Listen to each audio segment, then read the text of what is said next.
Good morning. Welcome to Flat Earth Early Bird number 1586. I'm your host, Arwin. And before we start the show, please don't forget to share it on any platform you deem fit. And if you haven't already, subscribe to my channel, hit the bell notification so you know when I'm going live, which is normally 1 p.m. Amsterdam time in the weekdays and 2 p.m. Amsterdam time in the weekend. And please also do support me through the PayPal and the Patreon. That would be much appreciated, and I can always use the support, so please keep it coming. Right, yeah, the weather today is amazing. There's like barely any wind and couple of clouds, clear blue skies, and nice, warm sun, so it's really nice outside. Lots of people just kind of walking around in this weather.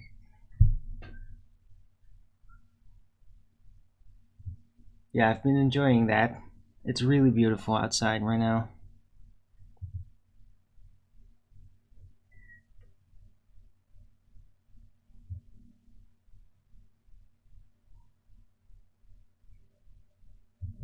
Right.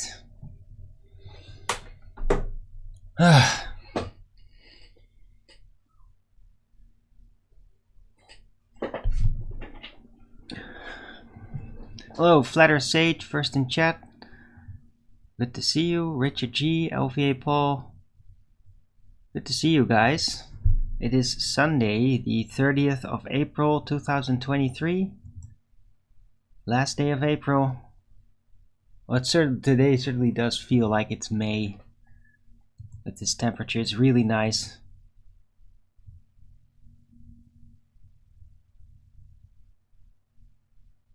Like all that crazy weather is finally over. The storms and the unexpected hail and all that. So yeah, it's great. I feel great. What is the temperature? Yeah, good question. It's probably like 16 degrees, maybe 17. Oh, 18 degrees. Wow. Says it could be up to 20.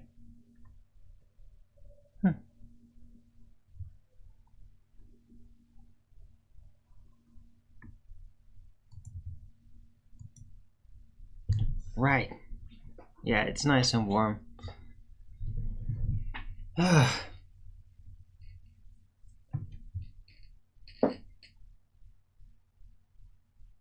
Man, I should really take care to prevent myself from going to bed so late every time.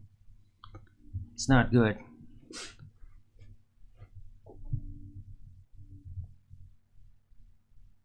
Because, yeah, yesterday, Owen Benjamin was live pretty late. I was also on Flatsoid, which was like very entertaining.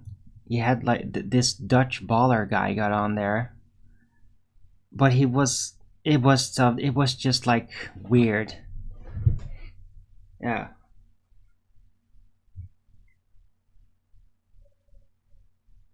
I think most of you guys might have been there that are now in my chat.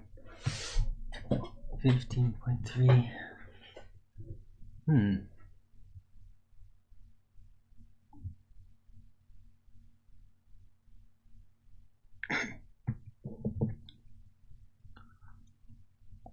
Anyway, a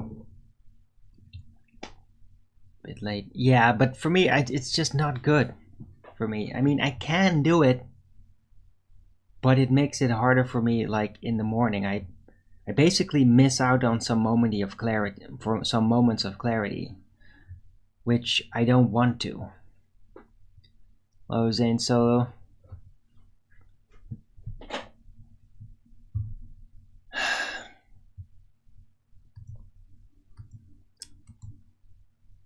Right. By the way, I did get moments of clarity, some of which are like kind of unnerving. Like details about my Dark World visions that I'm mostly gonna keep private. And it's like, it's this puzzle I gotta figure out. somewhere coming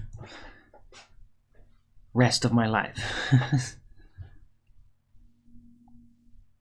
About what the dark world vision actually is, and what about the things that I thought I learned in it, what is it of it is real, and like, how do you know?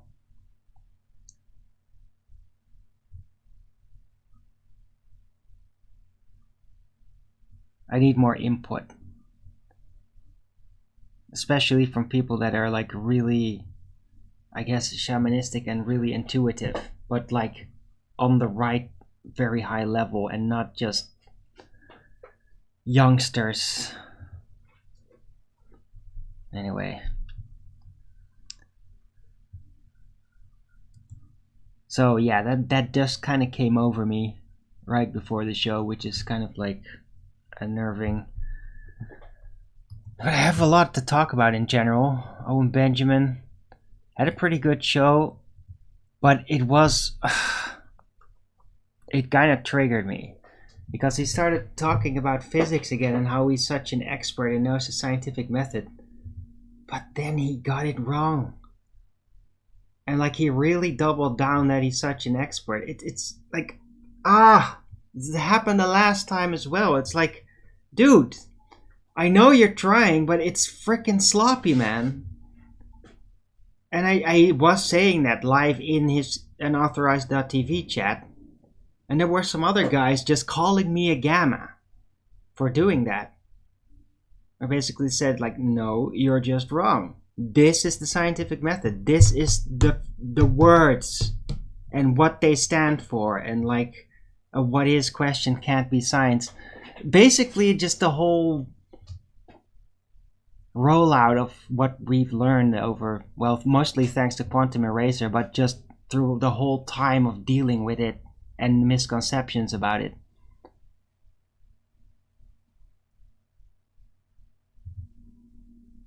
I can't with that. What?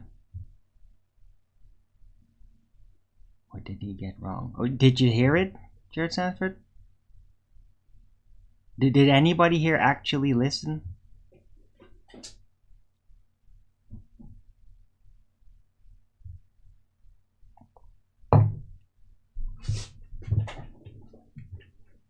Is anybody subscribed to unauthorized.tv? I mean, he's streaming on DLive these days, so you could probably just watch it there even now, or afterward on BitChute. But yeah, I'm subscribed to unauthorized.tv, so I get to see it live and are able to chat live, which to me is like a real worthwhile investment. It's like $5 a month.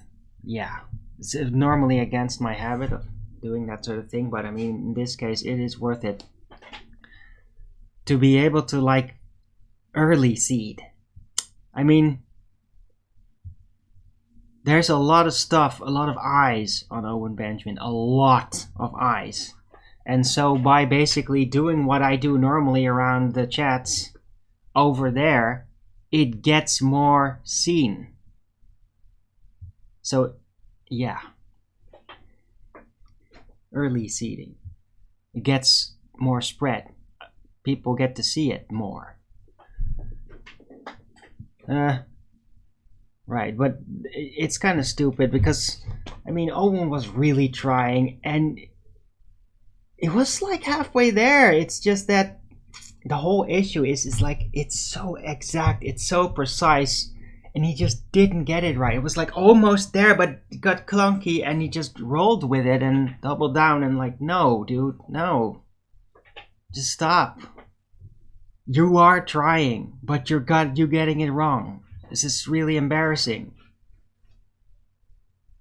And it's even weirder because I know that like probably the majority of his audience like doesn't even recognize it, thinks that he got it right enough or something, right? It's like, oh, why does this have to happen? Talking about Jim Bob, very negative. Yeah. but with good reason. But yeah, that was a whole battle situation back then. But I mean, dude, he basically dug up stuff that is like really worrisome. I don't trust Jim Bob anymore. For real. Hasn't personally done anything to like personally offend me in a sense, right? Other than just being really incorrect and doubling down. But I mean, he has done some really weird shit in the past that's like morally extremely dubious.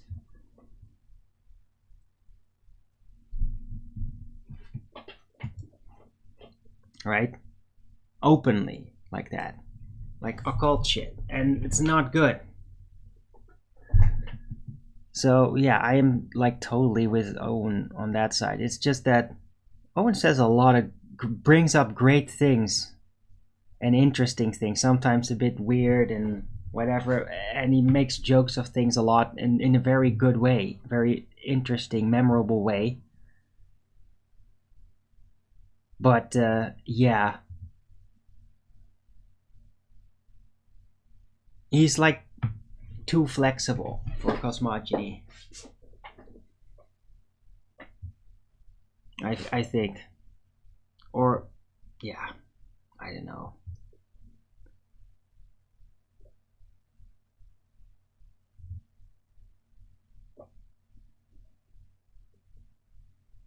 Dude, what the fuck? What's going on? Hold on, be right back.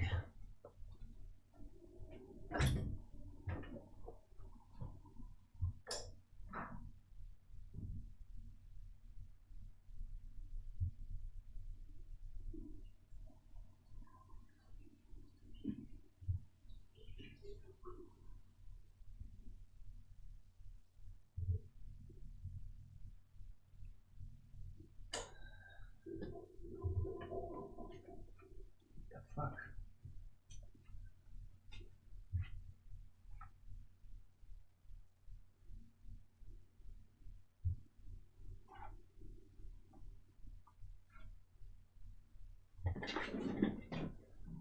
So get some fresh air.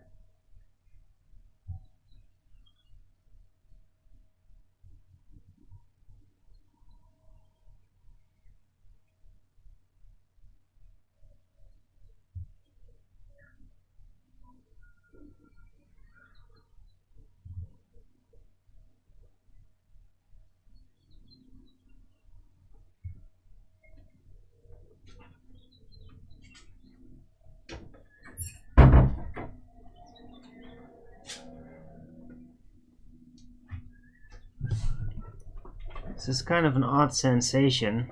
I'm gonna try to describe it.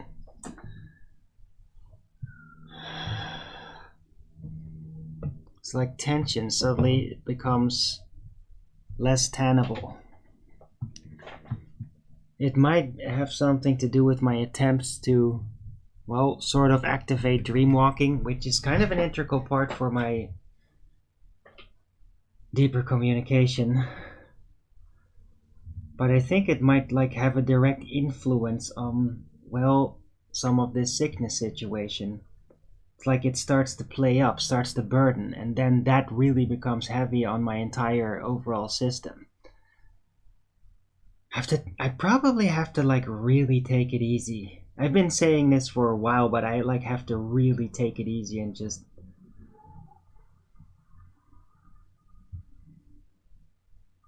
keep it more simple. Not get too involved with complex things like that. Because just my body's not handling it too well.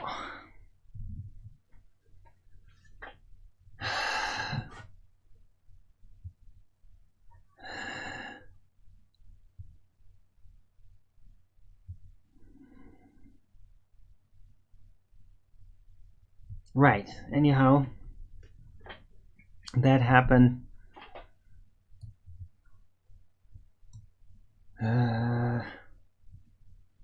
I thought my show was really good.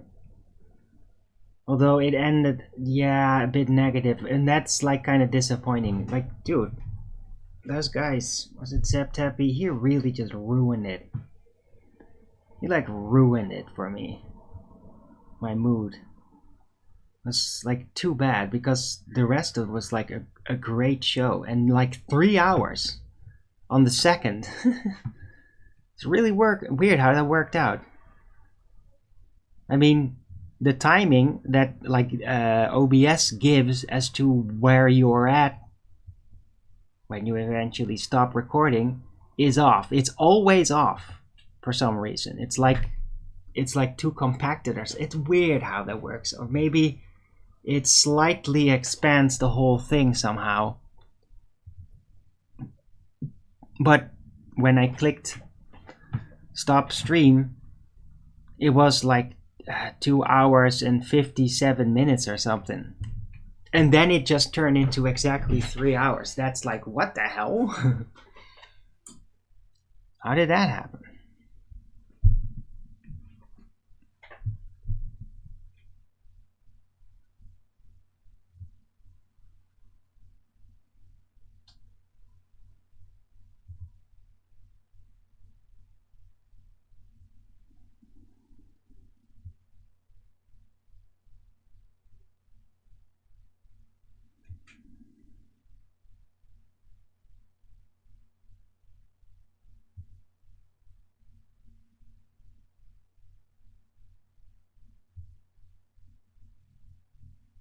Not good. Oh, was your first stream, LVA? You saw that one as the first stream? Yeah, that's a terrible timing.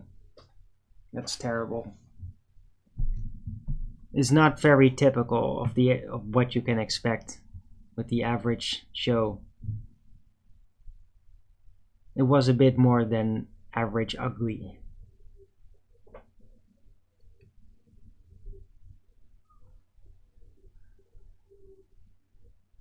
Right, anyway, you guys just talk.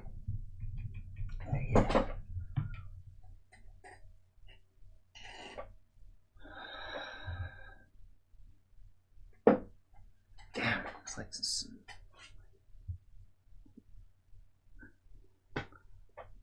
It's one step away from sweat breaking out. Weird.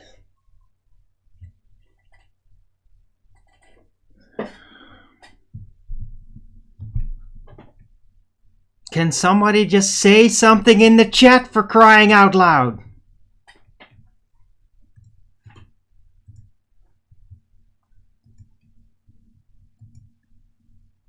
Guys!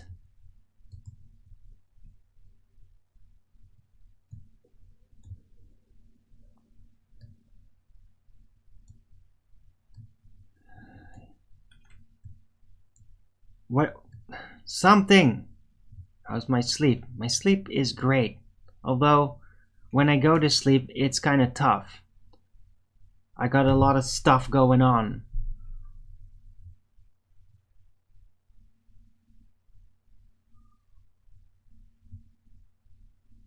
Don't look so well. Right, well, yeah, it's just this... I don't know, man. This is comparable to, like, what I've been experienced, like, months ago and all that, where suddenly it's like my stomach gets this burden. That's what happened then mostly. It's like that, but it's lighter. It's definitely not being burdened by having drank alcohol or anything. But it's just so unexpected. It's like one day I can handle everything fine. Like yesterday, I could handle it great, right? I did get like a bit of moody at some point at the end. And then today it's like, I start talking about it and it's like this giant weight starts piling onto my stomach. And it's like, what the fuck is going on? Why does this now start happening all of a sudden?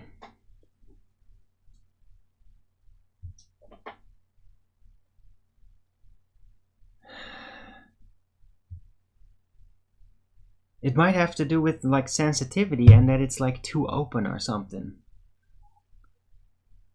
Like this tension that's not really mine slips in too much. It could be something like that, and which would be, well, based on the dream walking, right? And unleashing my empathy, doing the thing.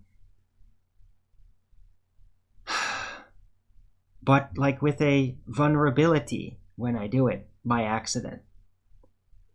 And I can't really tell if that's gonna happen until it happens. Right, so I hope that explains it a bit. It is really like a spirit thing, so please don't start looking up things in Wikipedia, medical stuff, because it's not gonna help. Guarantee it.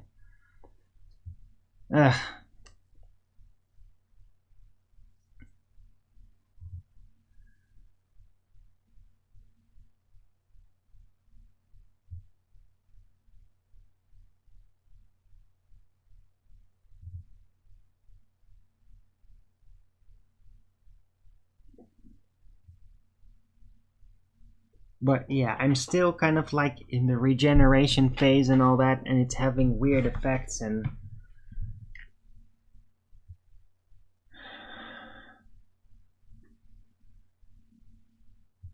I just want to let me just talk about something nice. Maybe that'll help.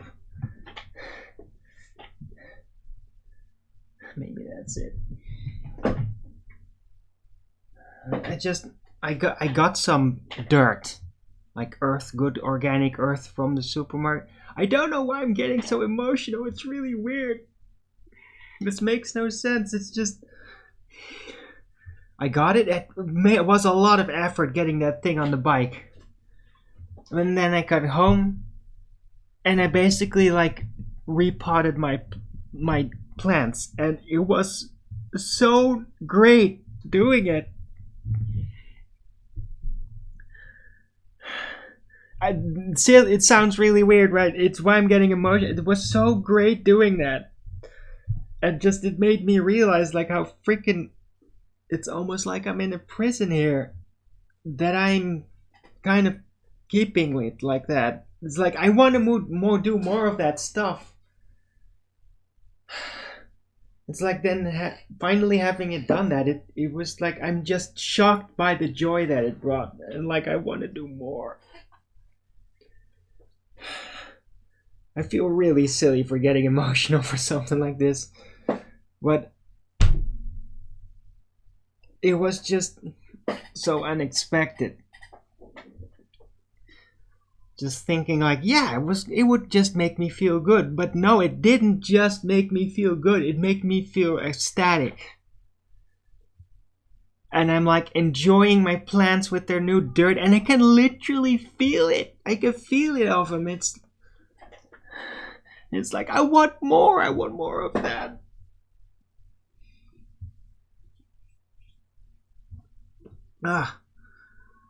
How do I do it? It's like, the place is just not suited. I can't like do it on my balcony. I mean, it worked for a while and then it'll get fucked up in the winter. And a mess. It's, I don't know, man. Sorry. So maybe, in retrospect of me literally having a bit of an emotional break for a second, maybe that tension is emotional related. Maybe it is all the emotions that I am kind of like still suppressing, and I'm so used to, because I am like a very emotional person. I'm like kind of like Neil, except I keep it in a lot, and I'm used to doing that because otherwise it's just untenable. But then when something like really touches me in a way, it all gets riled up. And then suddenly I just can't really keep control of it as well. I get this weird tension effect, like, it's too much for me.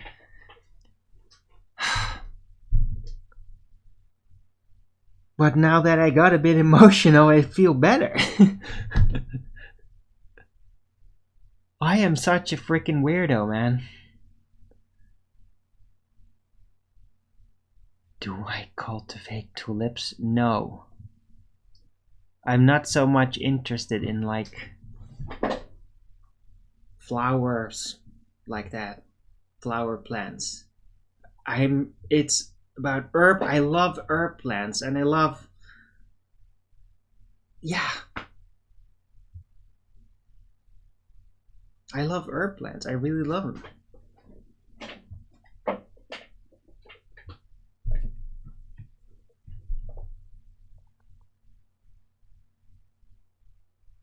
And I want to learn how to take care of them better. And I've learned, even just at a distance from watching people talk about gardening and all that on the internet, I just realized like how little I actually was applying of what you should be doing to really keep it right.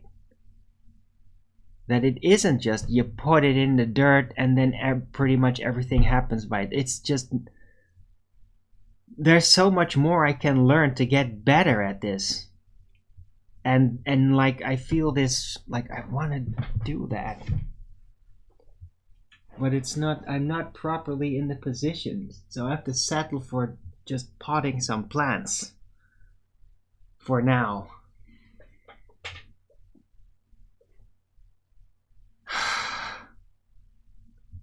Hey LSG, good to see you. Herbs are useful, yes. But they're also just very inspiring plants. Community garden.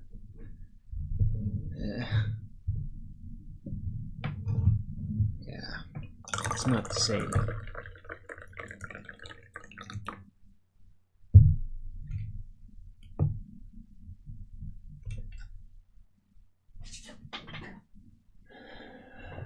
And besides, that would mean that I can't be with the plants all the time. That they're not around the corner. I'd have to like get out on the bike and go there. Now, with the potted plants I have, I can literally in the middle of the night study them. Study their energy. Like to really understand the energy of the plants, the cycles of them.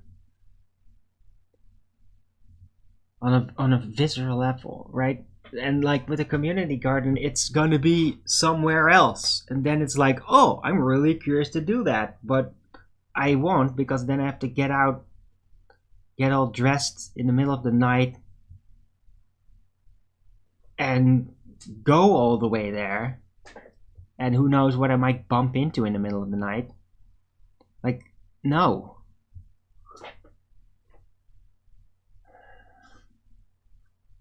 The point is, I just miss actually having my own garden. I miss it.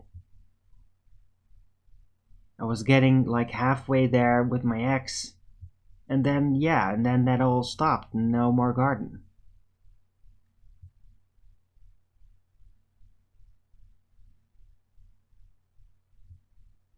Anyway, I feel better. That was so weird, man. I did not expect that to happen. Me getting emotional over gardening. I'm such a weirdo hippie.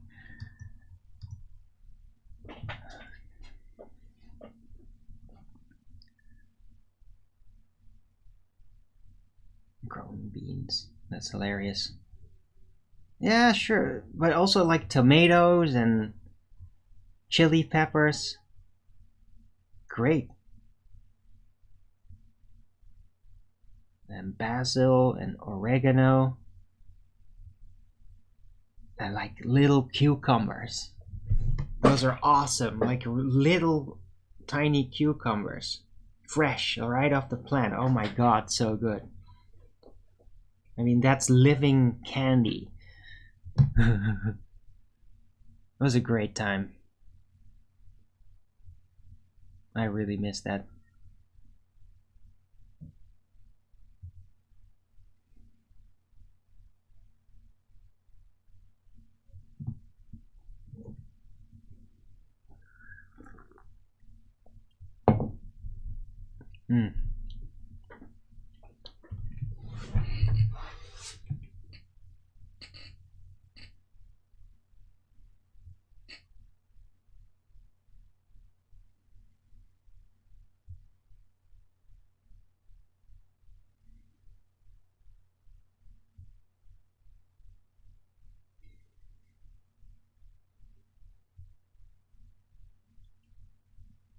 Cucumber infused water. Yeah. Yeah, that's it. Yeah. That's interesting.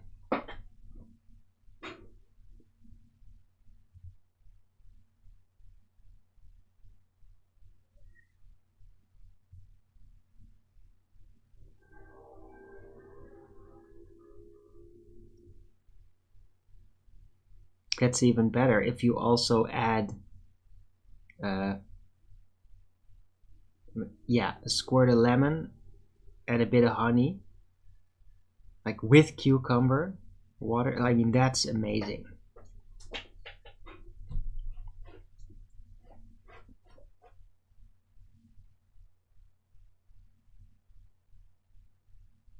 Works really well together. So summer drinks.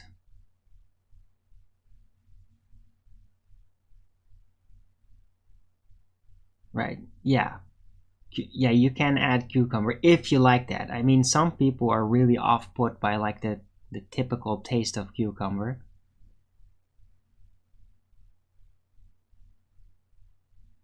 But if you're not, then it's like can be really great combination.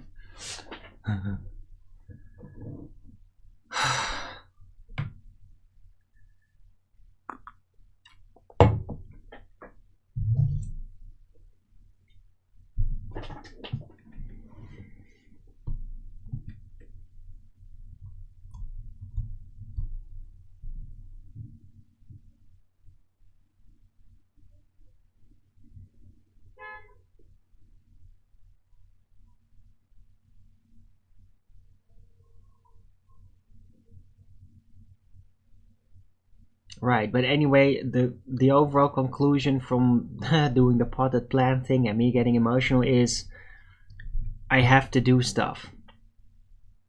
I have to actually like move myself away from like the standardization habit of just doing the exact same thing over and over again forever. Which really does work when you want to get through winter though. But I mean, I shouldn't need to do that anymore, and I just should like release and just walk places, bump into people, and see if a conversation rolls out, and just do stuff, right? I'm seeing other people doing that thing too, by the way. So that's also like the thing that's probably triggering it. It's just the time. It's like people's spirit flower just opens up and it's like, oh well, out of like the winter routine and just like wander around and have conversations, like lightheartedness just come over the place despite like all the media craziness that still persists. And man, like there's some serious, like it's going pretty hard here in the Netherlands. I mean, they're really getting so isolated now. I'm not really gonna go into details, but it's probably boring. Too political at this point. But it seems like there is basically on a political level like a rebellion going on against the current government, because like everyone is like really heels in the sand, like we are freaking done with this shit. It's not just the public anymore, not just the farmers or something. It's like the fever phase has started. You could say it really is like that. It's metaphysical. It is like a fever. I can feel it.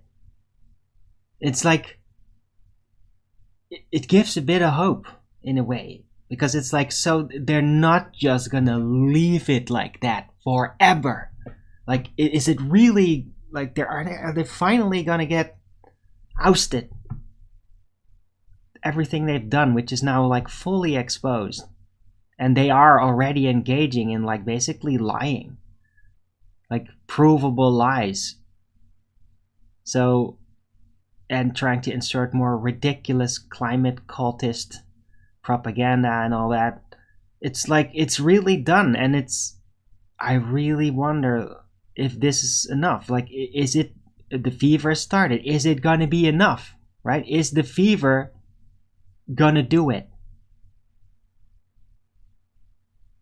Because if it isn't, like, that's like, if that's not gonna do it, then like people are gonna get organized and basically physically start, I don't know, removing people, like putting them under house arrest or something. I don't know. Hey, Skeptic. Good to see you. Hello, Cleary. Right.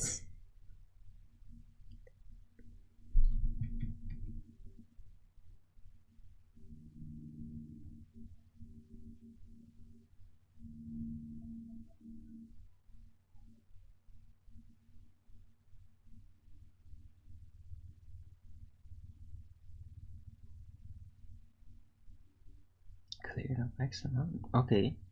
Interesting. Well, cucumber can be really healthy for the skin. I mean, this is like a, if you drink it too, right? I mean, the skin directly relates to your intestines, like karmically, you could say. It's connected, the energy within the spirit. So yeah, whether you put it on your skin or you drink it, it's gonna have an influence. Cucumber is good for the skin, right? That's why this, well, stereotype thing is like a beauty salon, somebody with some cream or stuff on their skin and cucumbers on their eyes. It's because cucumber is actually good for the skin.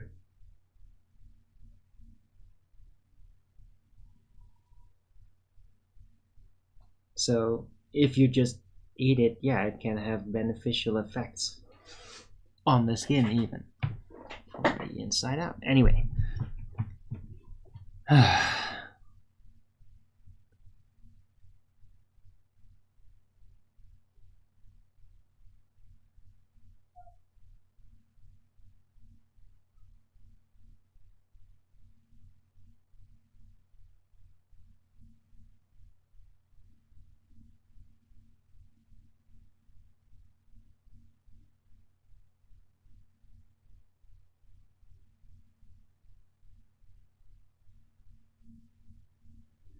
Rainy day in the Shire? Oh, that's too bad.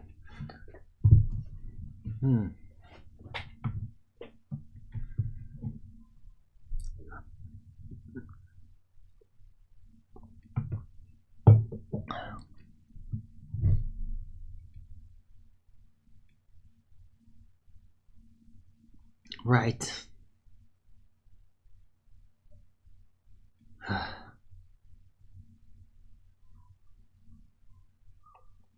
So yeah, I can get a little bit more mechanical now. I feel like that emotional thing about potting. I can't believe I literally cried on camera over potting plants. I'm such a weirdo. But whatever, man. It helped. I feel like a lot cleared up. And so I can get really mechanical, I feel, if I wanted to. And yeah, I'm very proud about yesterday's show. The first 40 minutes basically explaining advanced relative density. I repeated that in a very shortened version over at Flatzoids. And people, oh man, every time I get in there, it's like every freaking 30 seconds some troll says my name in there. It's like, what the fuck is wrong with these people, man? And they're all the people that I have banned here in this chat. Like, I recognize them back. I mean, these people just... What the fuck is wrong with them? They don't even say anything. Until, like, I start doing things. And then they just... What the fuck is wrong with these people, man? Anyway...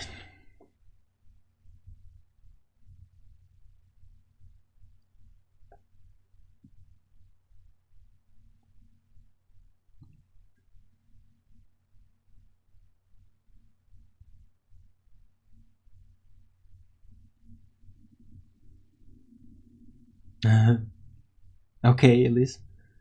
Thank you for that quote. What?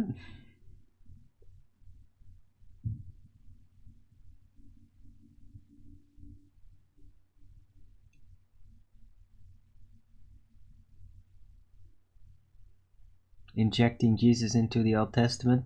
Yeah, but look, Cleary, that's because of the prophecy. That's like the word, right? Was a forelook. So basically, Jesus was prophesied. It just didn't have the name yet, I think. That's the argument.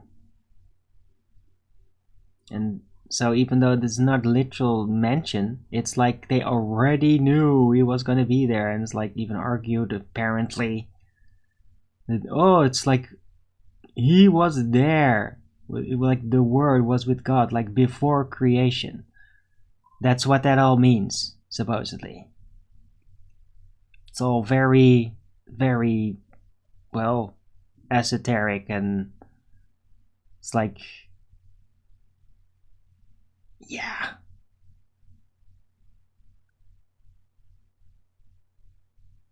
I mean, I can't really see a direct objection or anything. I don't know. I mean, okay. I mean, Jesus was really enlightened, so if he was like there at the beginning like that, I mean, yeah, you could technically argue that everyone who's ever lived was there at the beginning. Like everybody will be there at the end, right? And then it's like, oh yeah, okay. But I mean, yeah.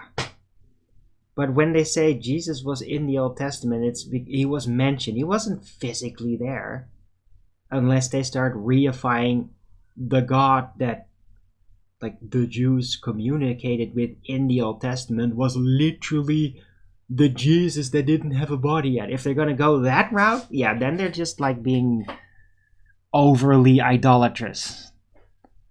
That's just silly.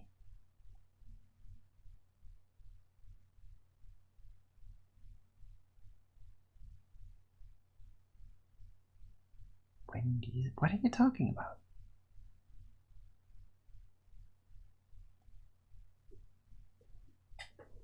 What are you talking about, Zane Solo?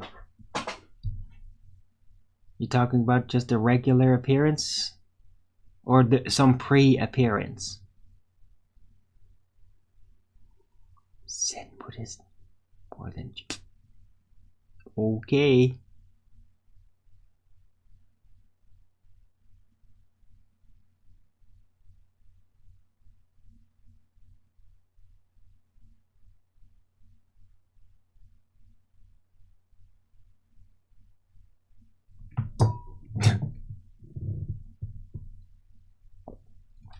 I don't think that as a concept really existed yet, though.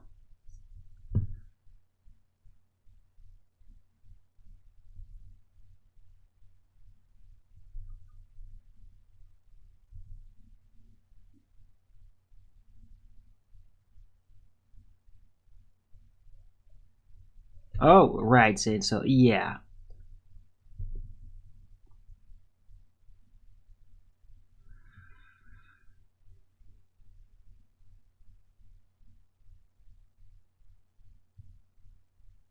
But I mean, yeah, Zane, isn't that like the whole paradigm around Christ? Is that he's basically there to help ascend the Jews, and then you have the Jews that refuse that. So it's like, yeah, all the Jews were supposed to convert to Christianity, but not all of them did that. And that's the situation.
Okay, is there any point with you bringing that up, Saint Solo? I mean, yeah, thanks.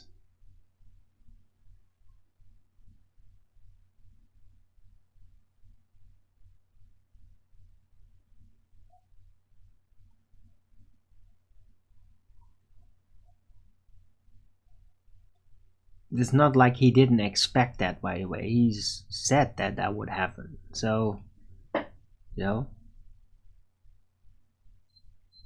it's logical. It's like an esoteric effect, right? You ascend through, try to communicate that, hope that everybody will basically use you like a climbing ladder. But then there will be those that just don't do that. And they will often then turn against you. It's like, for whatever reason, some earthly, emotional, ego-related reason. Envy, jealousy. And they will then lash out. I mean, that's just what happens. It happens all the time. Like most of the times when some brilliant scientist, oh my god, what is the word scientist these days, right? A researcher like discovers amazing things that are like way outside of the normal mainstream popular thinking or whatever. Like they mostly just get ignored or called crazy for a long time until sometimes way after their death it's figured out like, wait, this is actually the real thing, provably. We just didn't listen. Yeah, that's it. Always freaking happens. Always. With everything. Anything that ascends will always be ignored and attacked by those that refuse to ascend with them. Always. It always happens. It's always a percentage. Usually the majority.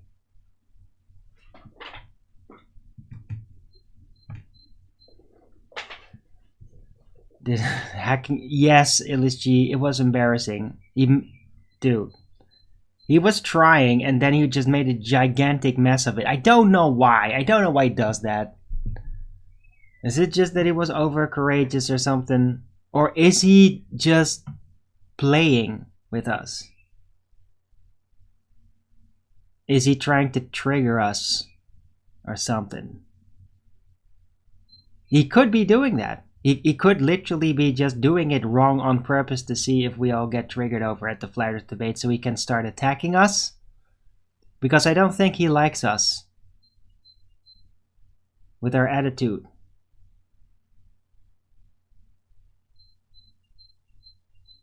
Because he's never ever mentioned any of us. Yet he constantly hangs around with David Weiss and Whitsitt and all those. Right? So I think that he's just on their side. I don't actually trust him on that level. Right? I trust him with almost everything. But he's completely going in the wrong direction.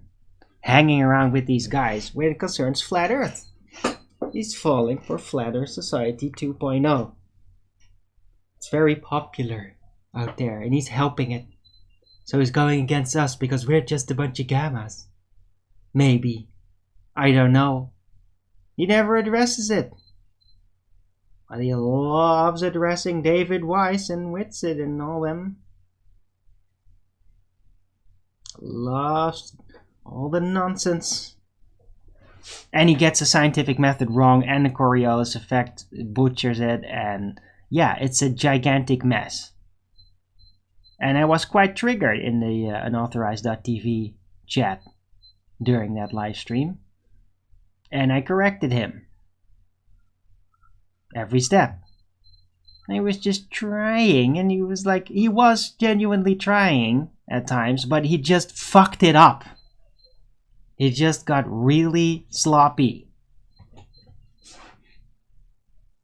Yeah? And that's cool, man. But then don't freaking claim like you're an expert.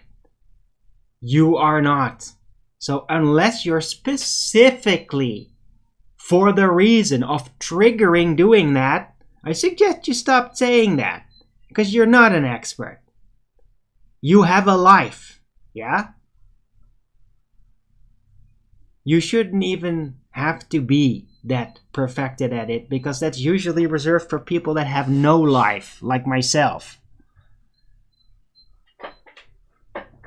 And QE. You'd protest, but I mean, you know what I mean. Or maybe you don't. I don't care.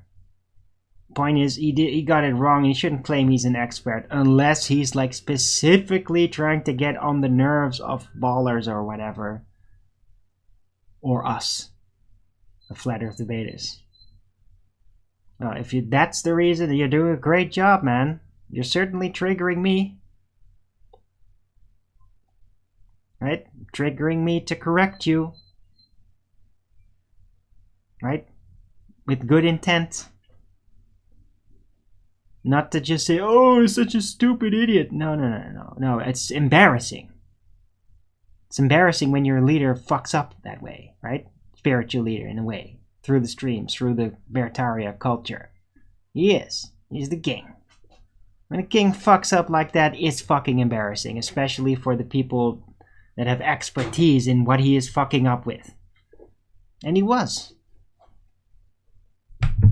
And I really hope that enough people in that community recognize that. I really do. Otherwise, it's not gonna hold strong. If you want to hold strong, you can't get it wrong. It's that simple.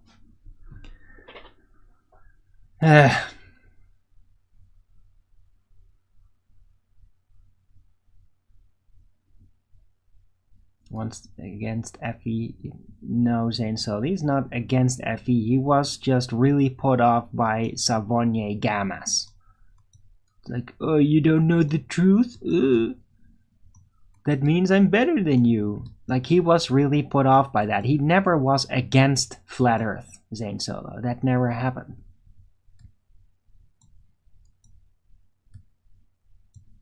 He said, well, I can't be a Flat Earther. That was his cognitive dissonance. That's the moment he figured out that the Earth was flat. And that clip is out there. Right? And he has like Bev syndrome. Like that. Which is really pathetic. Like, oh, I'm not going to say the Earth is flat. Yeah, it is fucking flat, Owen. Stop being a baby about it. It's fucking flat. It's flat. Flat, flat, flat, flat, flat. Yeah. Flat. Right? When it concerns to Earth is like the N-word that you so proudly fully roll out for the fun of it, yeah? Say flat, Owen. Don't be a frickin' pussy. The Earth is flat. Just say it. Say it. Earth is flat. It's flat. Don't go, I don't want to say that. Yeah, it's fucking flat. Yeah? Stop being a pussy about it. Yeah? It's just another sacred cow. You just don't seem to realize it. Yeah? Saying it's flat is the sacred cow. That's the thing that people don't want to hear because of completely irrational reasons that people endlessly whine about. Yeah? Just say it. Just say it's flat. Don't be a pussy.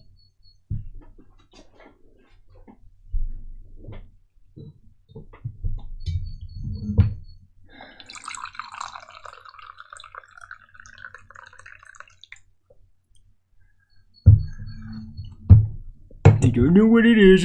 Yeah, it's flat. Yeah? Flat is an aspect. It's something you know about what is surrounding you. You can measure that. You can reason it out, how you measure it, so you don't have to physically, literally do it every time. You can definitely confirm that it's flat. That doesn't mean you know everything about Earth or the realm or what its shape is like or what the container is like. That's not relevant. What you do know, it's flat. So just say it. It's flat. Don't be a pussy. Don't try to be a special boy, avoiding the word flat. It's fucking flat, yeah? That's the trigger word. Flat. It's flat. Deal with it. It's flat. Don't be a pussy. Yeah? priding yourself for saying all those words that are so triggering? Well, this is one of them. You seem to be triggered by it. Otherwise, why won't you just say it? Why don't you make fun of that? Say it's flat. People don't like that. Just say it. Isn't that what you do, Owen?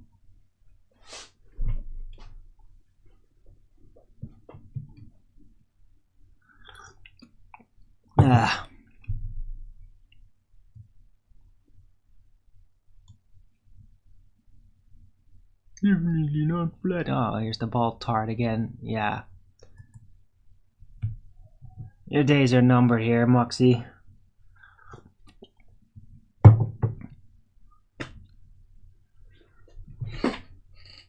Got a little carried away with your stupid trolling, didn't you again, Moxie? Yeah, that's why you don't have a wrench now. You might have noticed. Or maybe you don't even care. But yeah, I'm getting kind of sick of it.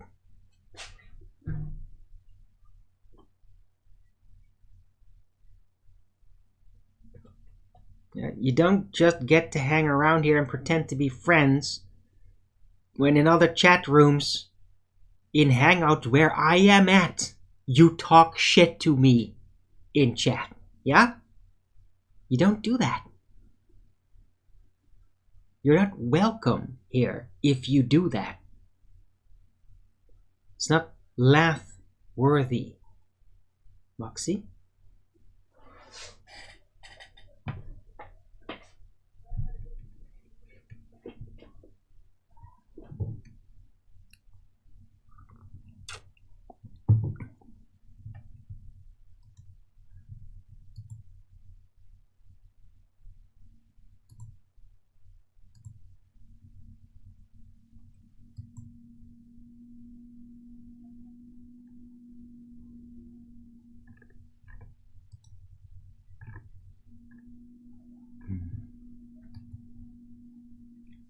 Hey, Seeking Star Water, good to see you, and Slow Mo Moon Buggy.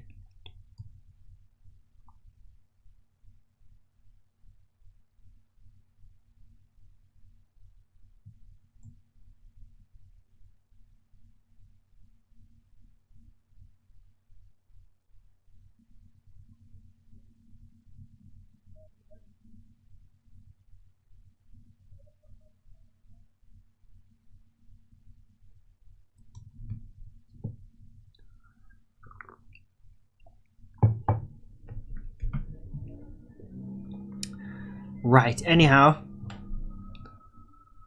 Wow, I'm already going an hour. Huh. Hi, Rachie. No, I'm none of those.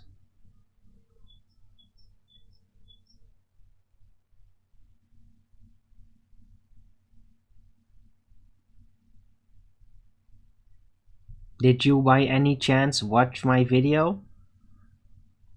You were acting like completely spastic yesterday.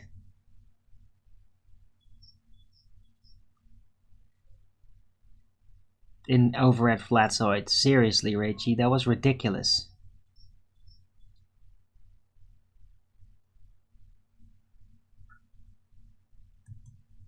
So did you watch it? Did you watch like the first 40 minutes of my show yesterday? Because that's when I got really specific about advanced relative density.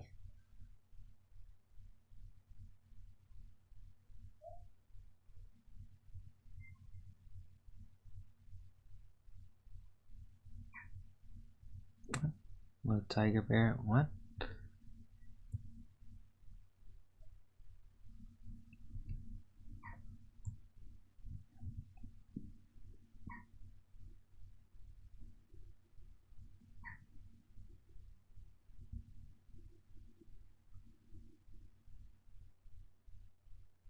Watch after the show, okay.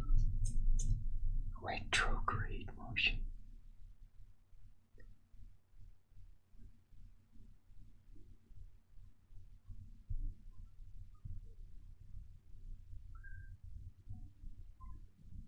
Don't know what you're talking about. Right. Point was yesterday I was discussing density. Right? You said that that density was derived from mass, which is ridiculous. Like, that's fundamentally wrong in accordance with physics. Right? Because mass isn't anything, it's just a derivative. You got it wrong. And we proceeded to go through how you establish density without any metrics. Yeah, and that is, I answered that by comparing densities. And then said, but you can't do that when an object is attached to the earth. Then you started to think that attached means somehow unable to escape, like a chain or a rope. And that's not what attached meant in my context. And I explained that. How it has to be immovably stuck to the earth. Like fused with it, solidly, unmaneuverable. And then you can't measure the density, because you can only measure the density by separating it from earth and then comparing it with the density, the medium, the air at ground level, yeah? You can't do that if it's stuck to the ground, because then you can't put it on a scale, right? Or in water, you can't size up its volume and weigh the overall disequilibrium pressure and then compare it.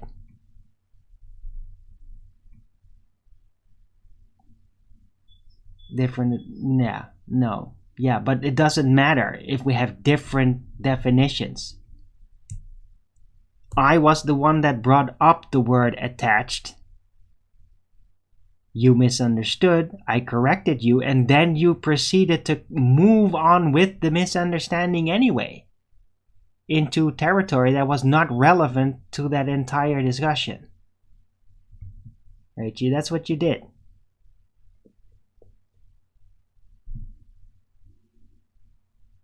It was just weird.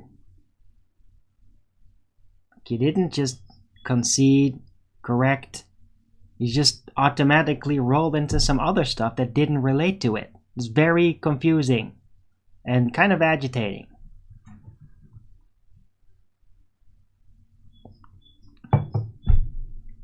Yeah, well, different definitions in this case was merely a description. Yeah. When I say attached to Earth, that's not a independent variable or something in a hypothesis. Do you get it? It's not part of that. It was merely a pointer, a description as to the scenario that is required to do it. It's not part of a hypothesis. You get it?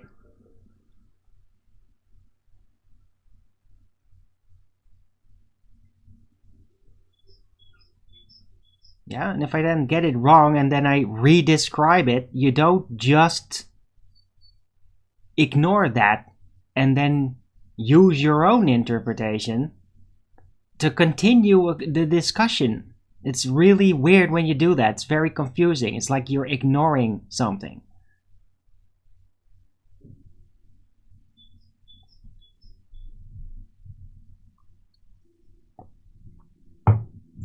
Yeah, and it seemed almost like you were going to bring up like Coriolis or something, which had nothing to do with what we were talking about anyway. Talking about density. How it is primary, how density is a actual thing that doesn't require any metrics. It's not tied into numbers. That number system comes secondary, yeah? It's not physics, that part. Mass is not physics.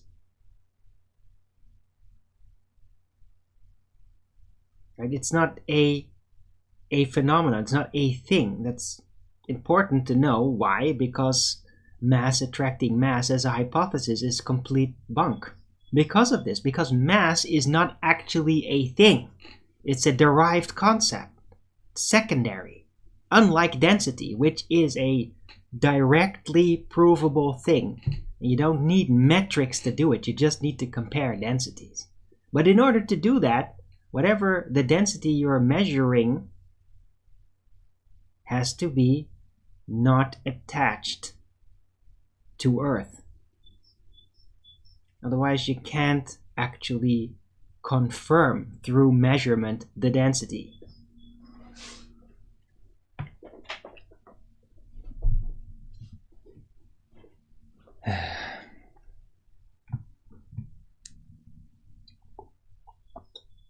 Right.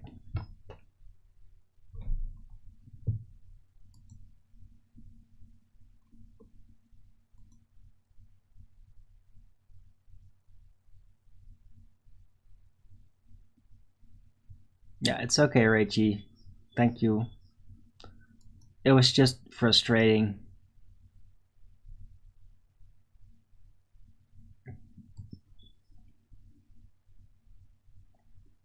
I hope you do realize that there's like some flat earth debaters are getting really frustrated with the way you engage with some of these things, these items.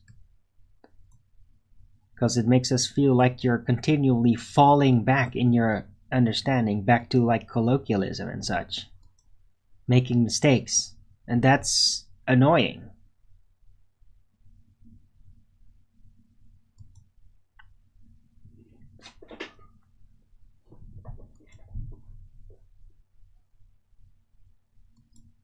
Right? It's like you make a video, you got something really correct, and you just lay it down perfectly. And then another video, you make a giant mess. Hey, Moxie, why don't you shut the fuck up, dude? Why don't you stay out of this?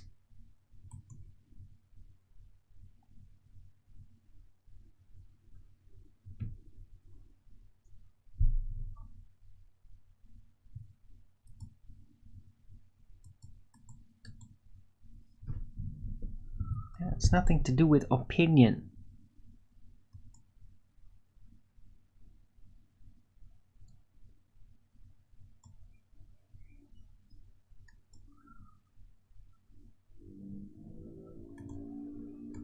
It has to do with getting things right or not getting them right. That's what this has to do with, not with opinions.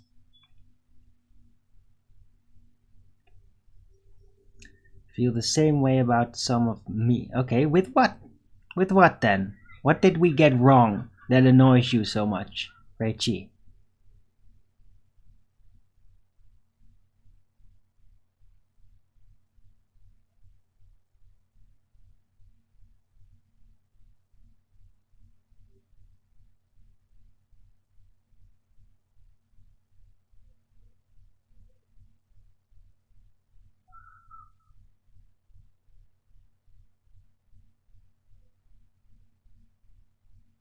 Come on then. Like what?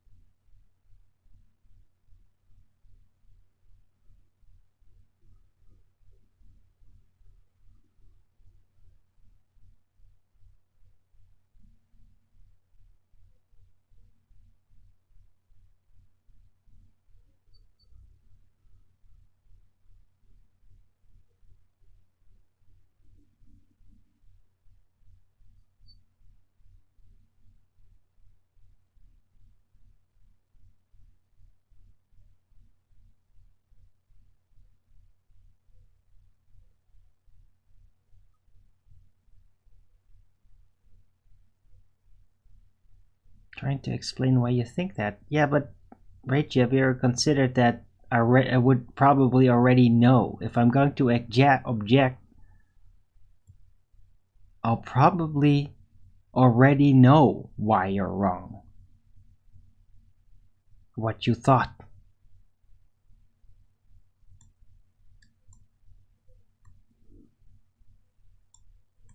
And I mean, like, look, if you're going to be in the chat, like, I can't stop you, right?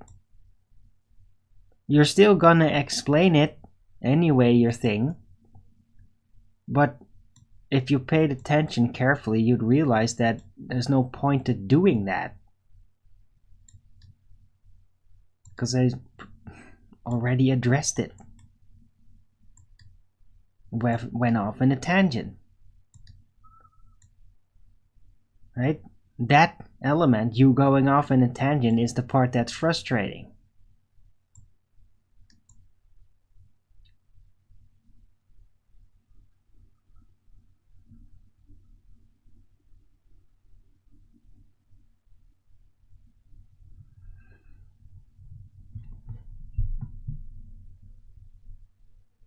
Right, anyhow, it is what it is, and hey, I'm going to talk the way I talk about it, and yeah, if you have a problem with that, anybody has a problem with that, you're just probably gonna get a timeout, like Muxy there. Needs to stay out of it, being a baller and all. It's none of his damn business what we're talking about. He doesn't believe in any of that anyway.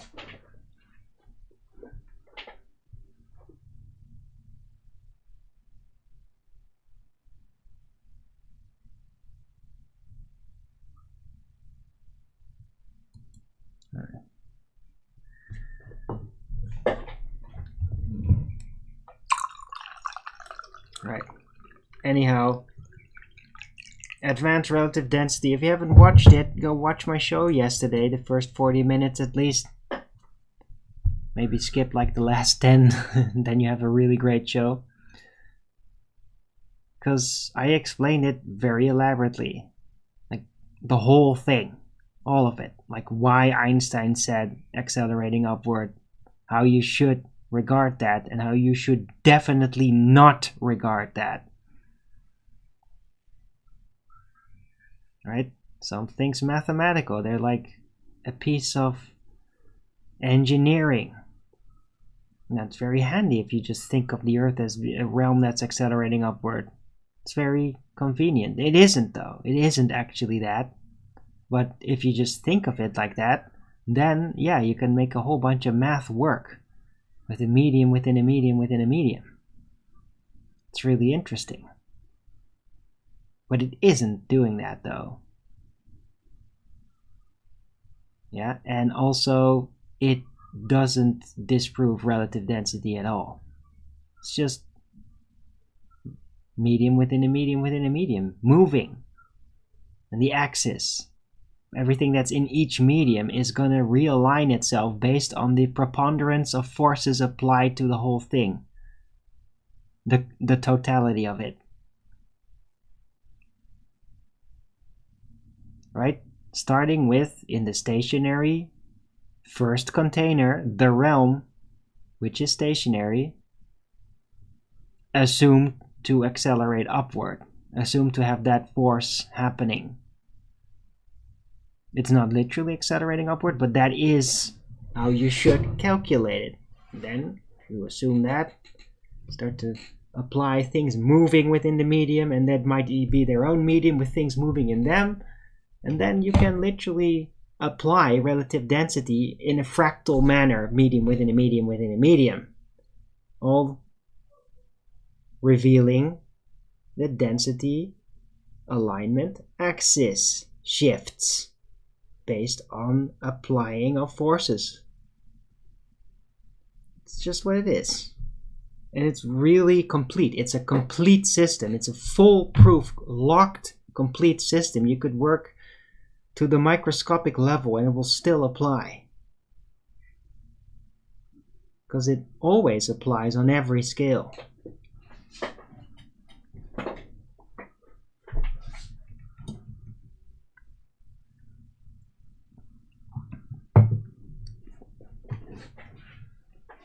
Right.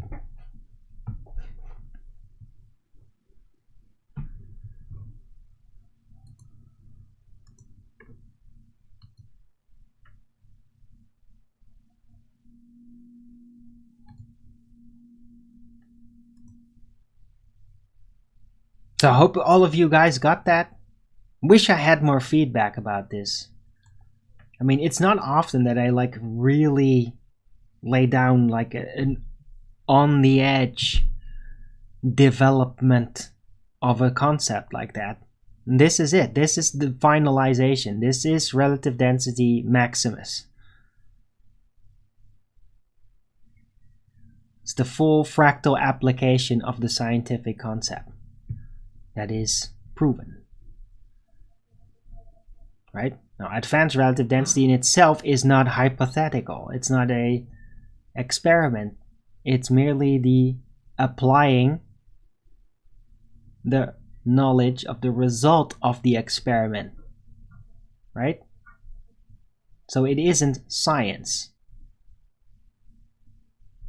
The science is extrapolated from the original relative density experiment. That's the experiment. That's the fact. That's the repeatable fact. And from it, you can figure out when you do further testing, which kind of falls outside of the basic experiment setup, but apply the effect, test the effect, and then you will come to advanced relative density. You have a formula. Earth is not just soil, it is a base. What? Okay. Sure, Tiger Bear.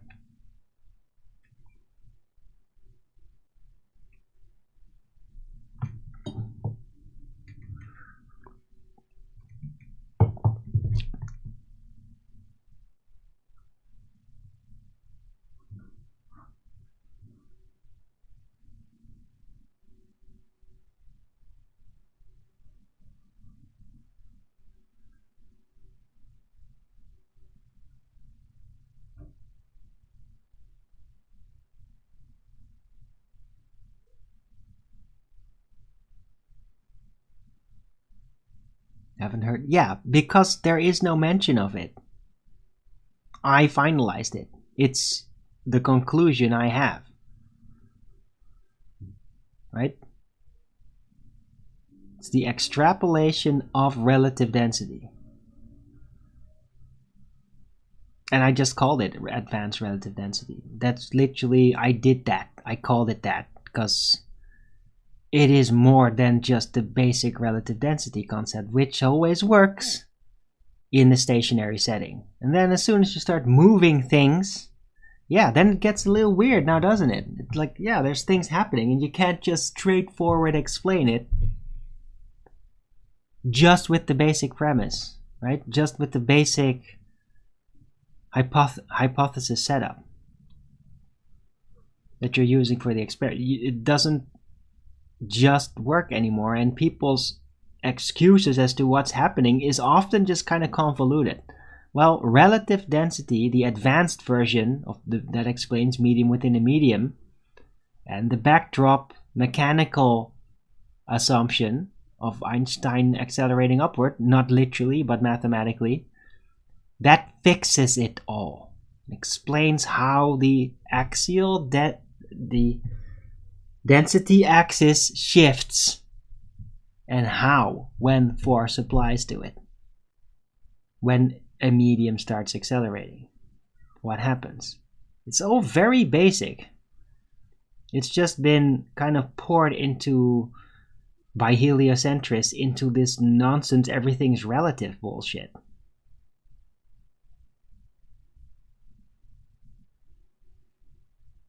Right? So it could still it's still compatible with a ball. You just bend a few things here and just, yeah. That's what they do.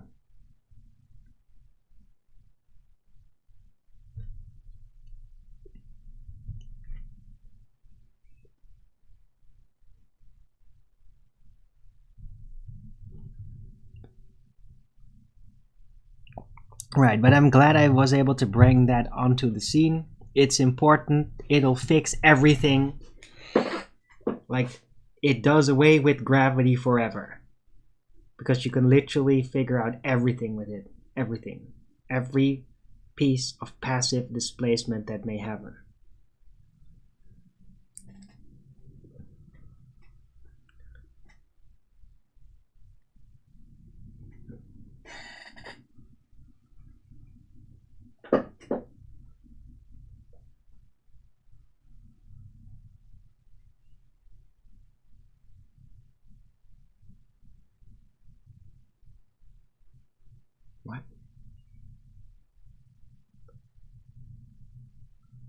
What? What are you guys talking about?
So, any questions? Any more specificities you need? Is everything clear with what I laid down now?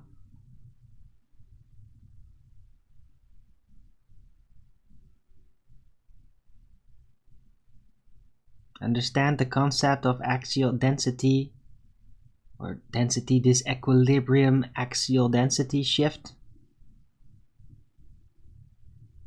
Do you get that? How that changes when a force applies, referencing the typical demonstration, right? Car with the helium balloon on the string in the middle, suspended, and a pendulum with a little weight suspended from the roof by a string. You accelerate. The density axis starts shifting, right? The less dense start to maneuver forward, the more dense maneuvering backward. Axial shift.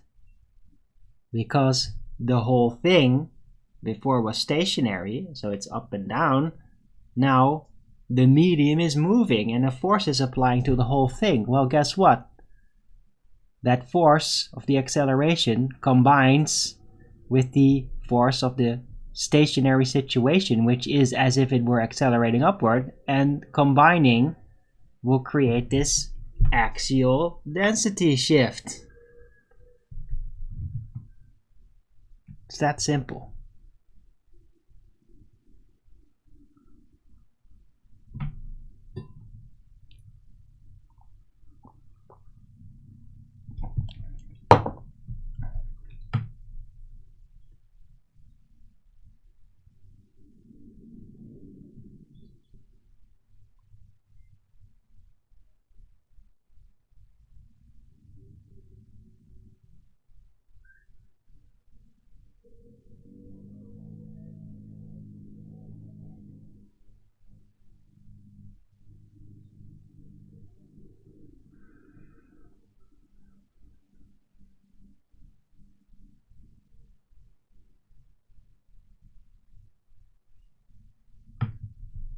Alright, let me chow down some greens here.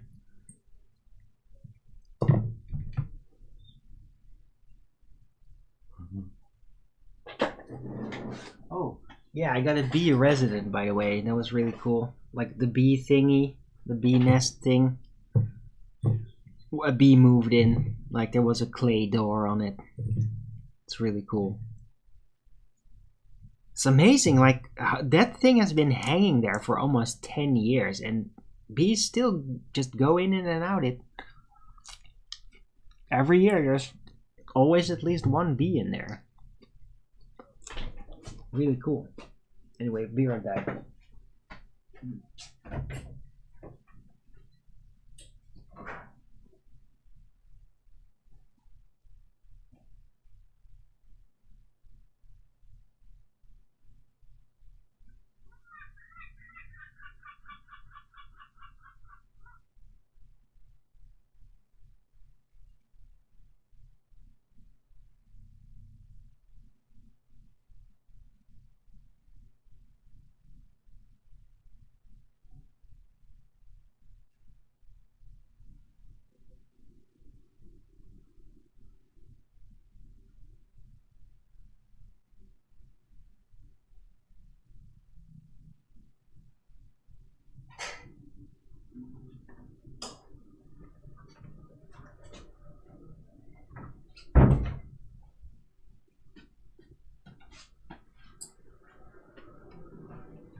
Huh.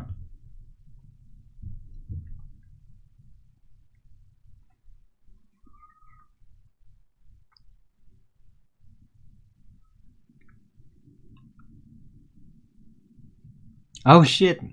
Yeah, LSG. Yeah, that's annoying. But I mean, if you want wasps to stop doing that, you just put out a bee's nest. Just like a box with a bunch of bamboo sticks that are like 10 centimeters or something. I mean, those types of wasps and bees definitely prefer that over just one little hole in a machine.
Okay, guys.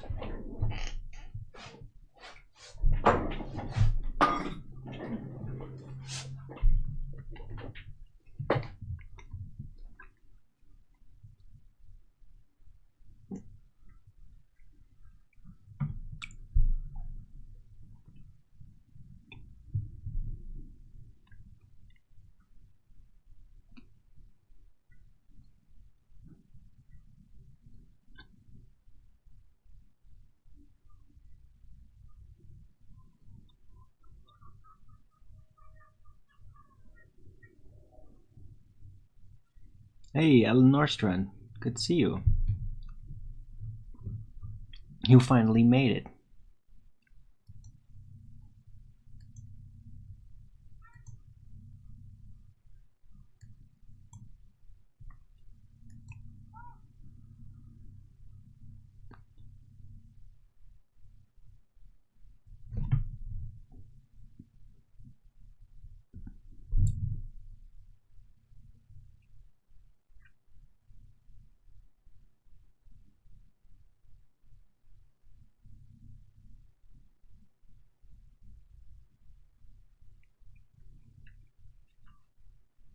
Woke up early. Alright, alright.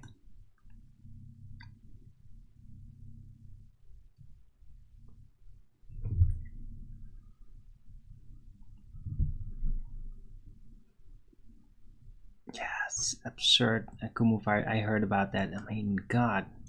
Why? Just why?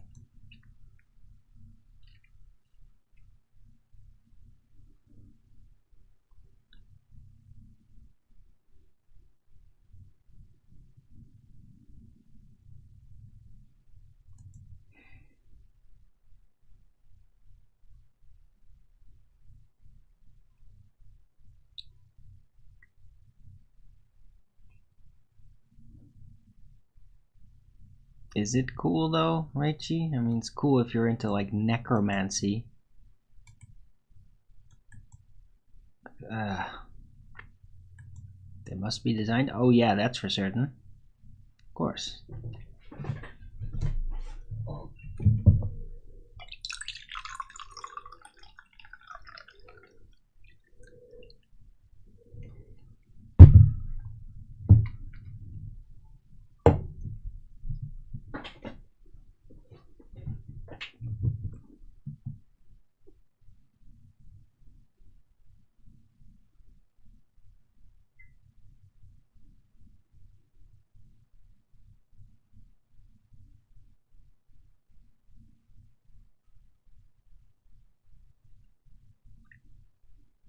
Yeah, no problem, Alan.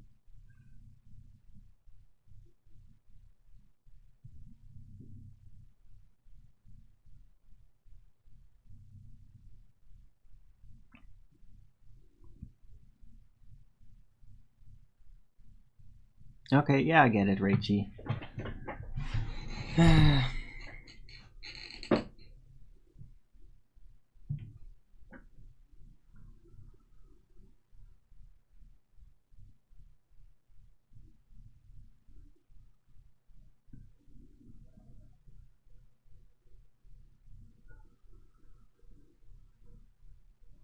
Wild praying mantis? What? Huh. You have those in the wild, Richard G? I've never seen any of those in the wild. Hmm. I didn't know they were native to Europe. I thought they were like in Asia somewhere.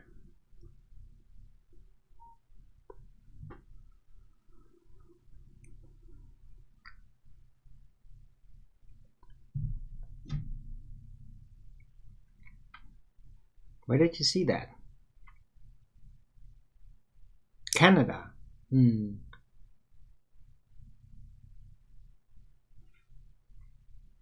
I have no idea.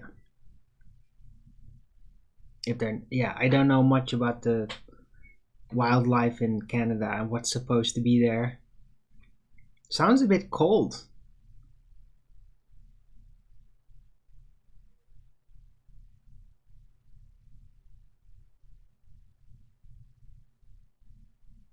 Like, do they like hide in caves or whatever and then come out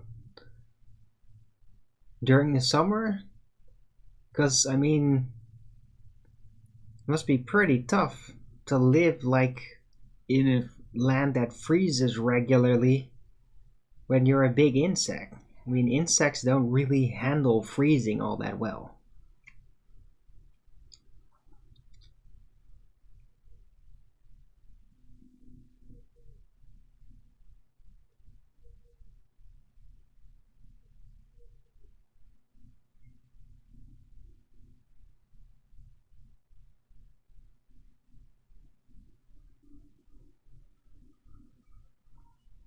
Right. Interesting. I didn't know that. They all die off, really? Oh, okay.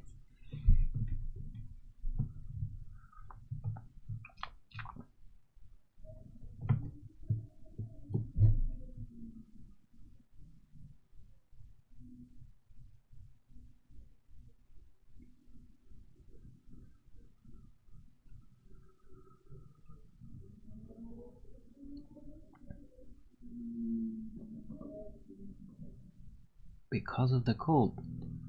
I don't know either. That's weird.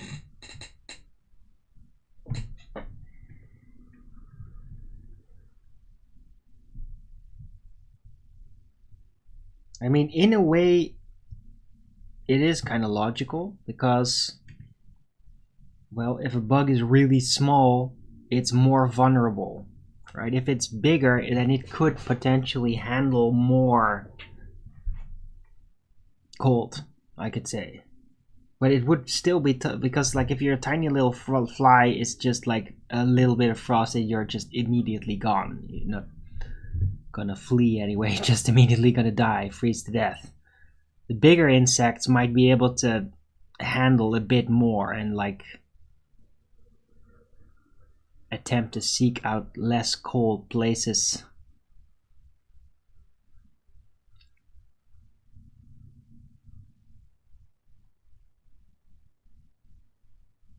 Makes animals like wolves and bears bigger. Bears bigger. Maybe bugs. Yes, interesting. Interesting.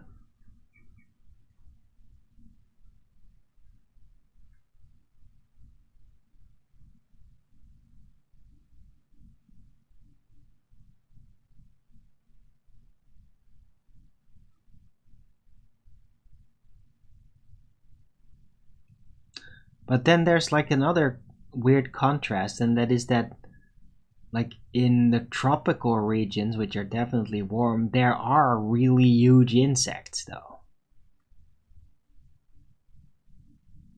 Right? It's not like they're all small. So, yeah. How does that work?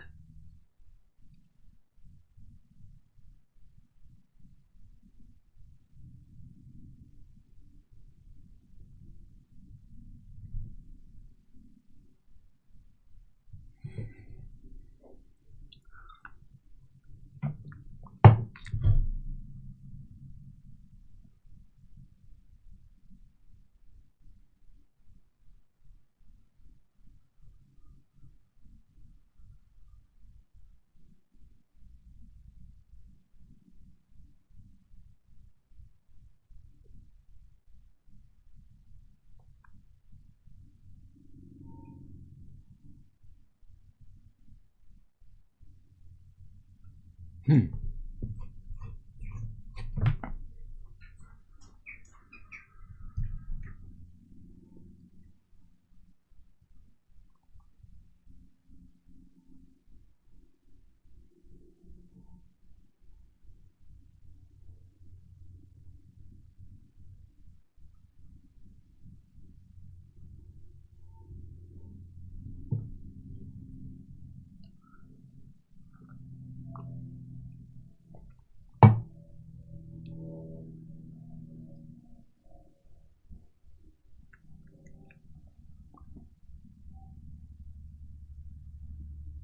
Maybe they're just all getting bigger. I don't know about that.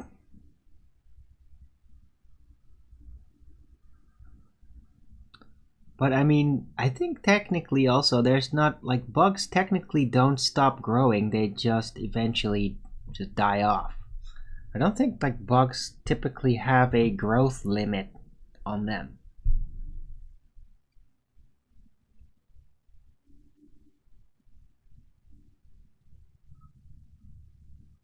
That's why so many of them start really small and they can end up huge.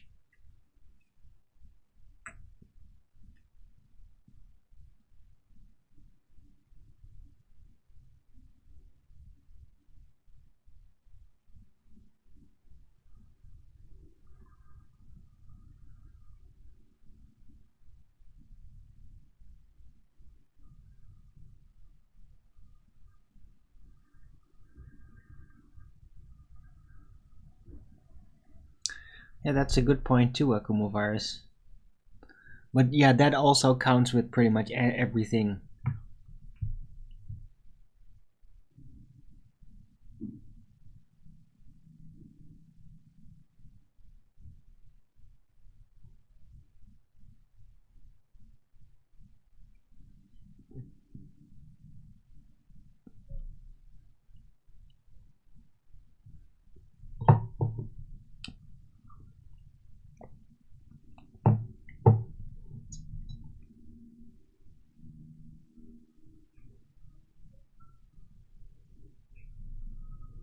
You're not eating bugs no matter what happens. Yeah, me neither. I mean, I'd just like to say it like this. I will not be forced. Like, I will not accept being forced to eat bugs. I don't want to, like, make it illegal or anything. Like, if somebody wants to eat bugs, I'm like, yeah, okay, dude, but you don't force it, you don't standardize it, and then take away the other options. That's not gonna happen, right? But if people want to eat crickets or, like, these worm thingies, which apparently are really healthy, those don't have the chitin and shit, then hey, go ahead. You know, I'm not against it. I don't really want to do it. But maybe at some point I'm like, oh, I'm in a later phase of my life and I want to do something crazy. I want to eat those worm thingies. And then I'll do that one time probably and be really grossed out, or maybe not. Maybe I'll think very differently about it. But I'm like, I'm not gonna be forced to eat bugs. Like, you will not make that my standard food. That's where I absolutely draw the line. become vegetarian before that. Yeah.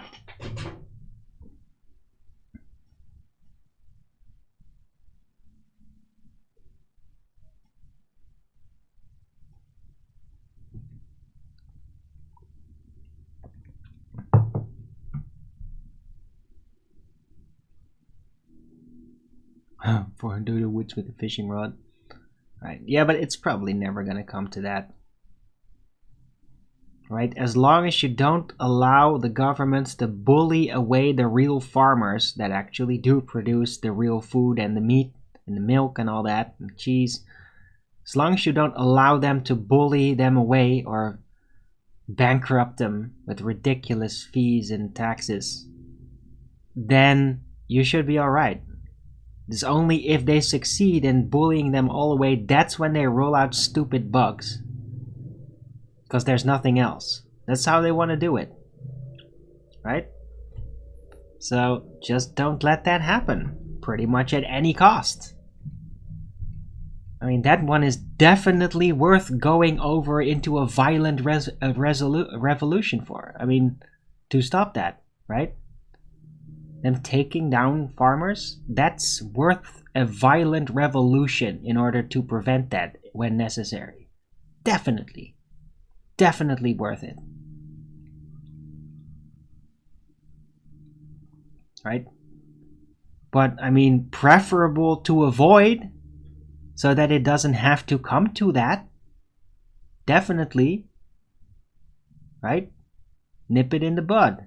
The politician, the climate cultist, the WEF freaks, conspirators. Just get them out, and then you have no problem, right? Farmers can go on. Life can be good.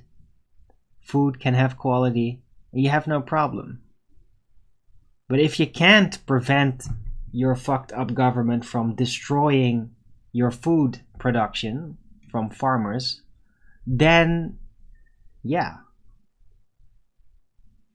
I mean, you either just all let it happen and then you're going to eat bugs, and eventually you're going to eat bugs that are feeding off corpses. Yeah, because they want to do that. You could have guessed that, but I mean, yeah, there's bugs that eat corpses, you know, and then they can recycle humans and they make the cycle complete, Soylent Green, right? You won't be eating the flesh, but you'll be eating bugs that have been eating human flesh. Yeah? And they won't even tell you. Yeah? That's how far it will go, and probably further if you allow them to just do it. Because there is no limit as to how deep, how bad they can go. You see? There's always worse things they can think of. Holding the line at some terrible place will never work, because they'll always find a line deeper into hell. There's always more. There's always more terrible things. Always. There's never an end to that if you allow it to keep growing. Never an end. Only one way.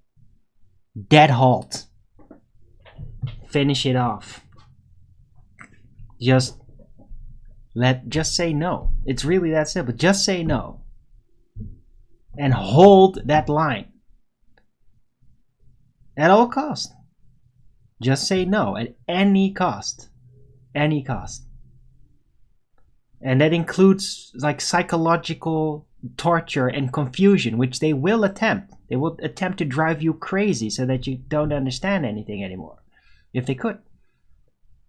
So just say no, no matter the cost, no matter the threat, no matter the crazy scenario that they might be suggesting or threaten you with. Just no. No matter the cost. No matter what they say. No matter what they suggest. That's the solution for now. And if they ever move beyond that point, for real, then it's war. And then, well, they would be breaking the social contract to a degree which is it's basically the last straw that will, yeah, completely prevent all option of solving it peacefully somehow. Right? But until then, just no. Persistently no. Don't be swayed. Don't be seduced to even go along a little. Nothing. Not a little bit. Best course of action is to always aim for retraction. Like way back. It's like, oh, you want this new modern standard? Well, let's put it back to fucking 50 years ago. How was then? Rigidly. Yeah? Oh, your progress? How about we just zip way back? Yeah? Let's fuck it all up. Let's burn that progress, your fucking liberal progress, all the way down to nothing. Yeah? See where your progress got you. See what happens, what you do. Yeah? All the way back. Yeah? Let's negate all that liberal crap. All of it. All of it.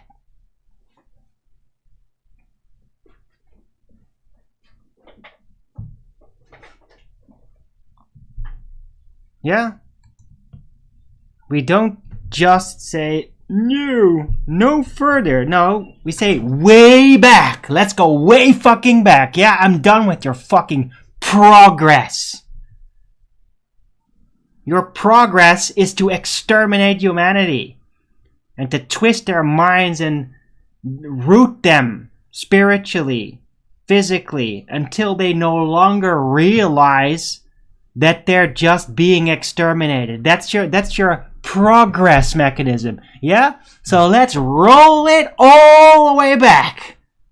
Let's roll up that scroll and burn it.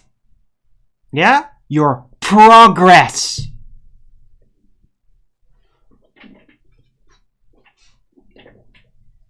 Yeah. Let's get back to real. Let's get back to what works. Doesn't have to make sense to a bunch of lunatic, delusional fuckwits that live in a reversed world and think that they are gods, they can write reality. Let's just do it what worked. Just roll it all the way back. All the way. All the way. Maximum all the way. Yeah? Let's see what happens then. Yeah, all your liberal squirting and fears and all your projection and movie nonsense. Guess what's gonna happen? Yeah? None of that's gonna happen. That's your fucking projection. You demons project that shit that you do, that you would have done in those circumstances onto the general public. That's what you do. Liberals, you're the ones doing it and then blaming us. It's always been like that.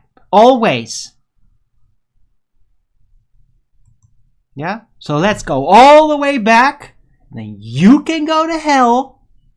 And we'll just do it the right way. The way that we don't get to see in movies. Because you always project your disgusting filth behavior, what you want, onto the general public. Yeah? That's why we have to progress out of that, prevent that from happening. What, those things that you do? No, let's not do that. Why don't you just go fuck yourself and we just live old style with actual freedom and no hassle, no fucking bureaucracy everywhere, no ninnying bullshit, no taxing all to hell, no corporate control like that. Simple. All the way back, yeah? The law, the overall laws should be able to be known by an individual. And therefore, all the law should fucking fit in one readable book. One small little book should be the law. So that everybody can actually know it. Yeah? Not this building-sized pile of useless fucking blabber paper. Yeah? That only serves the bureaucracy.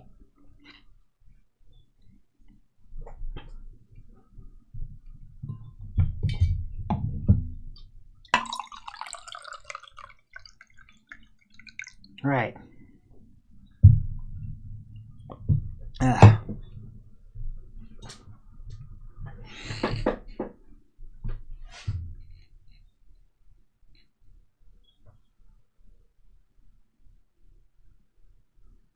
There's so much useless nonsense in this world, and just kept running, and it's all just wearing on everything. It's useless mechanisms, useless waste of time, useless professions, entire professions that are technically useless. I mean, they're really necessary as long as you have that mechanism there and being forced to rely upon that. But without it, it's completely pointless. There's lots of it. Yeah. Law should be simple. Right? I mean, officially, by tradition, it's expected for every man to know the law. Well, how the hell can you apply that in this age? You tell me, how the fuck are you gonna apply that? The only way you can even apply that properly is if you make enough money to be able to afford a lawyer to point out what the law is, what it actually is, how it actually works, right? Because no man can now just be expected to know the complete law. It's ridiculous, right? The law of the land, maybe, just natural law, those types of things. But not like the written law. That's ridiculous. We're supposed to know that. How can any person be expected to know that? Unless they're like a really dedicated lawyer. Make their entire life of it, right? This is ridiculous. The scenario is ridiculous. It's right there and it's ridiculous. All a bunch of bureaucracy garbage.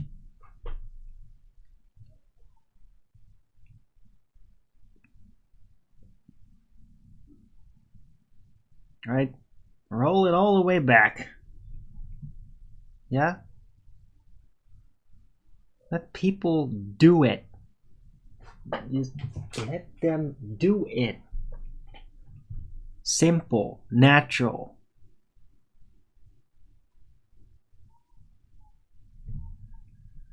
Could fill the library with an instruction manual for useless machines.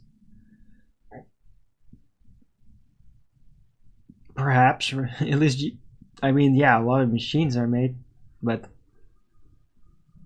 what exactly you mean with useless machines?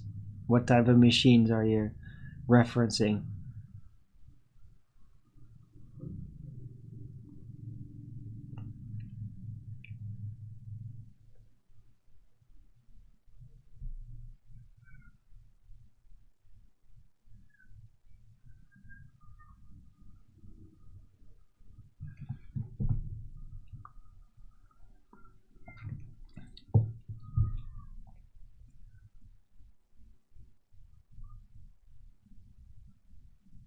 Right, but anyway, I was overgeneralizing a little. But I mean, I do feel like that. It's all bloated. People are supposed to know the law, but nobody does because it's too much. Like, even if can you imagine reading all of it? Tens of thousands of pages of just garbage.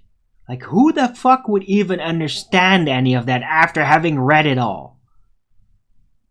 This is crazy. Electron microscopes? Whoa, okay. A toaster. What? Yeah. But I mean, come on, it's not completely useless.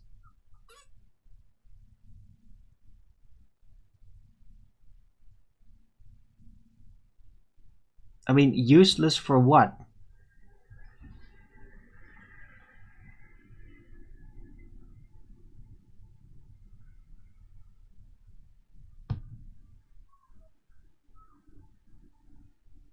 Not law, legislation.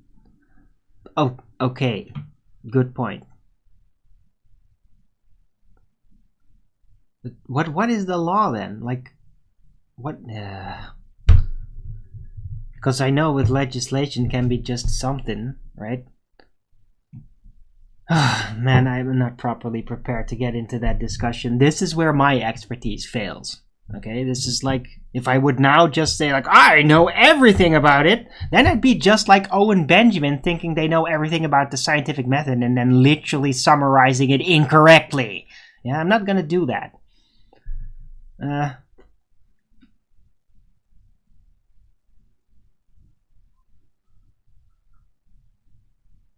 So yeah, but I know it is an issue.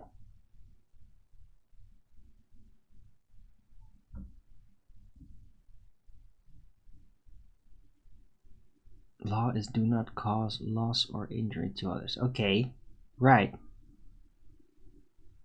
Is that it? Really? Is that all there is to it? I mean, I've heard that.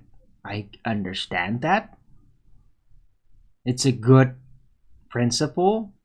But is that it? Is that like the law? That's all there is to the law?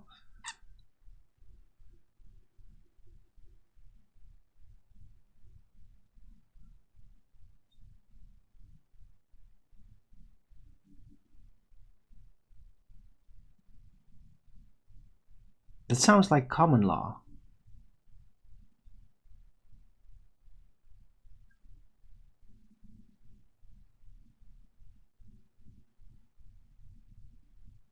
The structure manual is more of a useless thing when good point, LSG.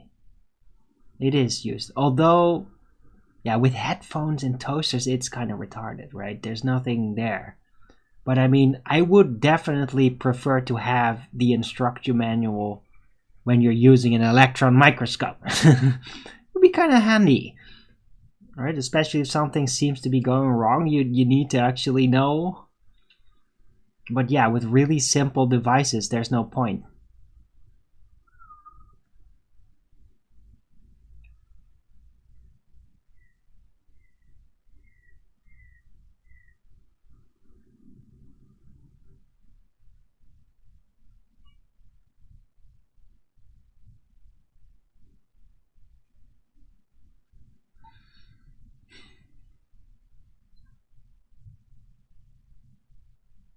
Right.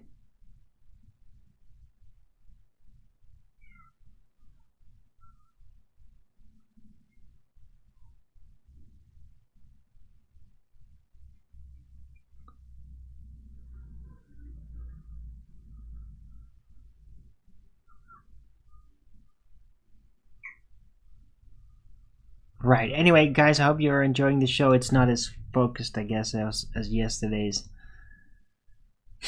Talking about bugs and eating as a bugs and then law. What is law? Right. Well, whatever law is, we all know that like there's like a giant bloating bureaucracy through politics that has been happening for quite some time through the Western countries, my own included, the Netherlands. Right, so that's what we've been talking about, and of course relative density, advanced relative density, mentioning it again, referencing it. Yesterday's show was pretty much the complete summarization, but I'll probably keep mentioning it because it is something that it needs to sink in. It's ready, like it's, what do you call it, gestated. It's full grown. It's complete now. I completed it. I figured it out. It's complete, and that's why I've rolled it out. Like, yeah, because I've been thinking about it for a while. It's just I never really got it complete. It's like I got the feel, but I knew there's like a thing and a thing and a thing, but I couldn't place it. And now it all fell into place 3 days ago during the Friday show. Was it during the Friday show? Yeah, during the after show with the guys on the FED. It really all fell into place, and that's when I knew, like, this is it. This is the thing. That's when I wrote down the title ahead of the show. And yeah. But before that time, I was like working on it, but never really like, I couldn't really, I felt like I didn't like finish it. I couldn't really be that sure enough to really put it down. Now it all fell into place. I get it now. It works. It's complete. And I want to share that vision. So I hope more people will ask about it and will look at my stream from yesterday, Advanced Relative Density.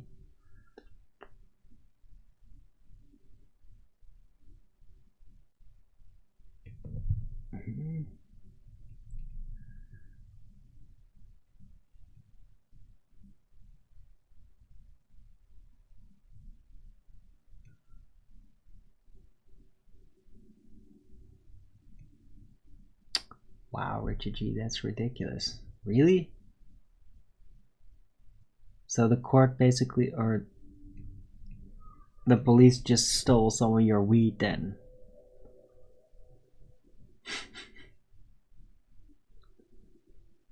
It's...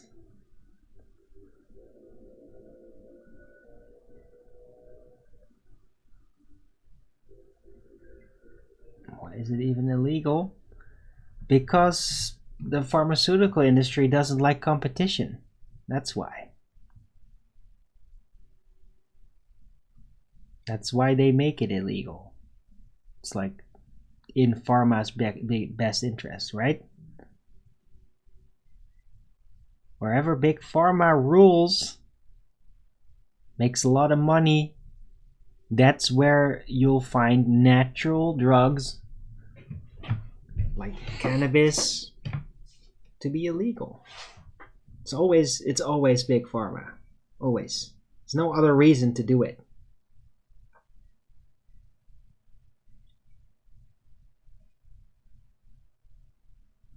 Yeah, Kumo virus, really, man. I mean, haven't you seen like the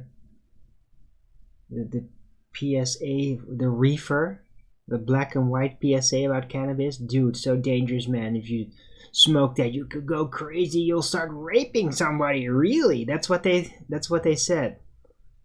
You turn into a complete maniac, degenerate from it.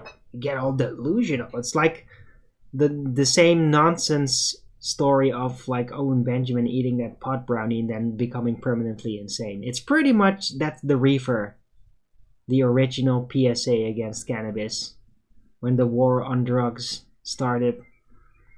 Reefer madness, that's right.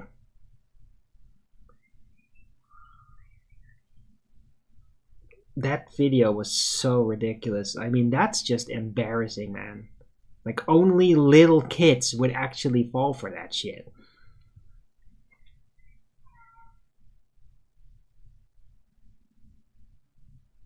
They would actually think that I would do that.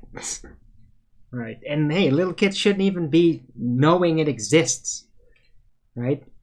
That's another problem. Suppose, oh, we have to inform the children against drugs or teach them about sex. Yeah, you know what? By bringing that up, you actually make them interested in it, where before they were just doing little kids things. Yeah? In that sense, yeah, sex education, drugs education, this shouldn't be for kids. Leave that shit to the parents. And whether they want to confront and at what age. Like, right? Discuss it when it's brought up by the kid. But yeah, they're always going to bring it up if they freaking learn about it in school at a young age. They get confronted with it sooner. It doesn't matter if they say, it's really bad, don't do it, it's bad. You're confronting a kid with an idea of something that can happen, and now they're going to be curious about it. You're literally tempting them. Kids get curious about things you mention, especially if you tell them not to do it. I had that issue, okay? I had that issue.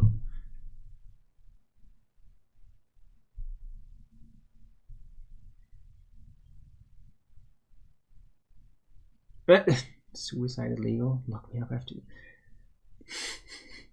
Yeah, but it's illegal not because you're gonna go to jail when you do it. It's illegal because of legal issues, because of for example, contracts, right? Akumu virus, you can't legally commit suicide in like it changes things contractually, right? Because otherwise people could like do really crazy things with it, like basically like have financial suicide bombers or something, right? Suicide is illegal not to prevent people from doing it, but because of what would happen afterward because of it. That's why it's illegal.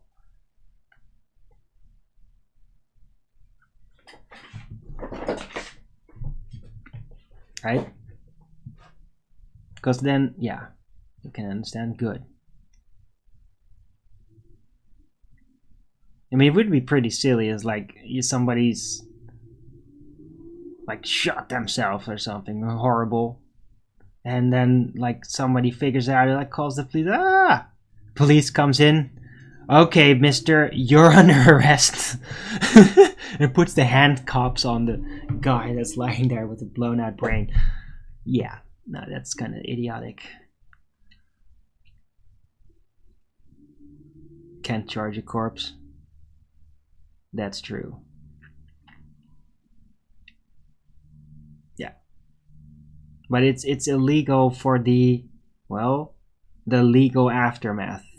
That's the difference. And insurance, right? I mean, life insurance, right, doesn't work if you commit suicide, right? That has some really big implications sometimes. So, and there's like lots of money resting on that, on it being like that, it being illegal. Suicide is a sin? Yeah, but of course, Zane Solo, I'm not talking about the spiritual implication. I'm talking purely about the legal implication. Of course it's a sin. Major sin.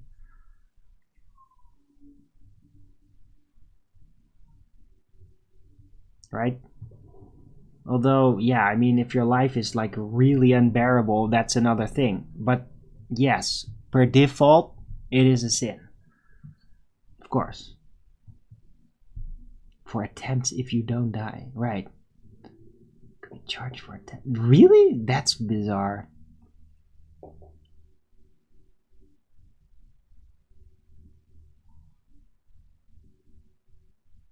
Although, wouldn't it just be like being charged for self-harm? Doesn't it fall basically under mental health laws?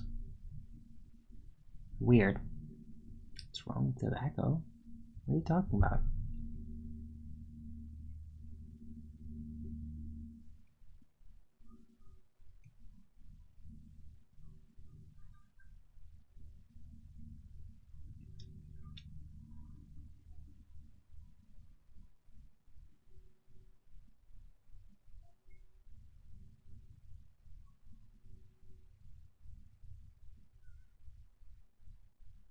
Being charged. Well, Rachie, look, yeah. I don't know if you really get charged. It's just, I don't know how that works.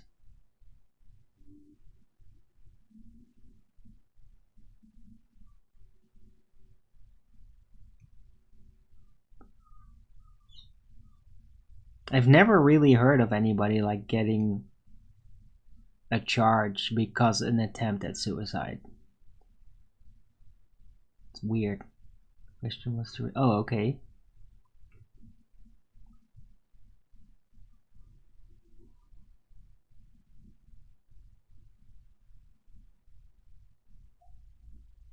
Lock you up for assessment, right? Well, that makes sense in a way because it is self-harm, right? But yeah, you know, but that's like a libertarian discussion almost. Like, is harm to others, right? That's the common law. But what about harm to self? Right? Officially, like, that's considered like insane. That's if you harm yourself or others, you could be insane, then need to be protected from society. Society needs to be protected from you, right? But it gets just really complicated because of that. It's like, is it law to not harm yourself? And like, where is that line? Like, what if you didn't know you were harming yourself? It all becomes a bit complicated then. I mean, with suicide it's pretty straightforward, but with harming yourself it's like, what if you didn't know? Right? It becomes like, oh, but what if it was just an accident? How would you know it's an accident? No, he did it on purpose. He was just crazy and he just had that accident because he was crazy and he wanted it. And like, what the fuck? It all becomes really bizarre and convoluted now. So maybe we should just leave it to that and round out the show. Well, I think there's a lot of cohesion gonna flow forth from this.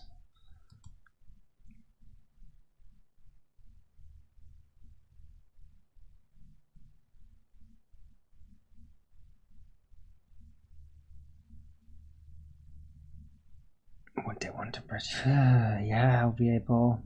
I mean, it's so. Yeah. So let's not try to figure this one out because it's obviously way too convoluted and complicated. And let's just round out the show. Maybe give it a title though. Whoa, did I just go another almost 2 hours and 50 minutes? Damn, time has flown. I do feel great though. It was kind of weird that I had that sort of cry moment at the beginning of the show, but I feel great. I hope that's noticeable. What the hell am I gonna call this show?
How did that happen?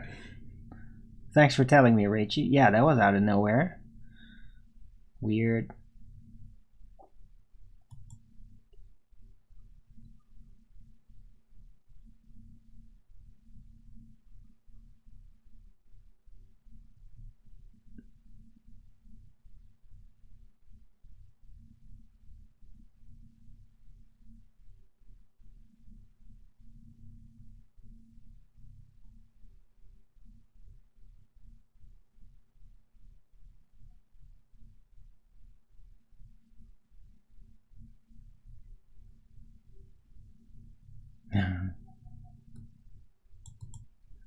That you could make a really weird sketch, by the way, with that Zane solo.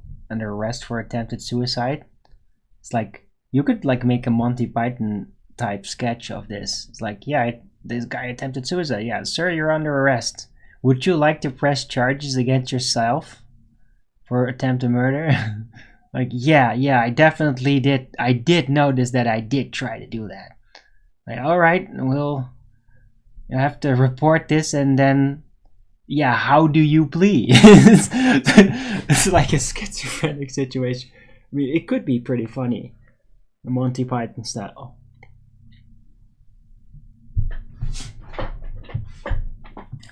I don't know. Maybe you guys don't agree with that.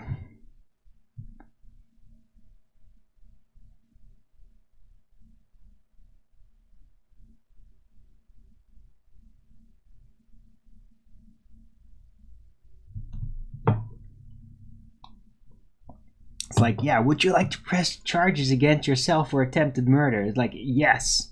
So how do you plead? Not guilty. It's like, you could have like a weird court case situation with one guy basically accusing himself of murder attempt against himself and denying it on the other side. That would make a really weird sketch. That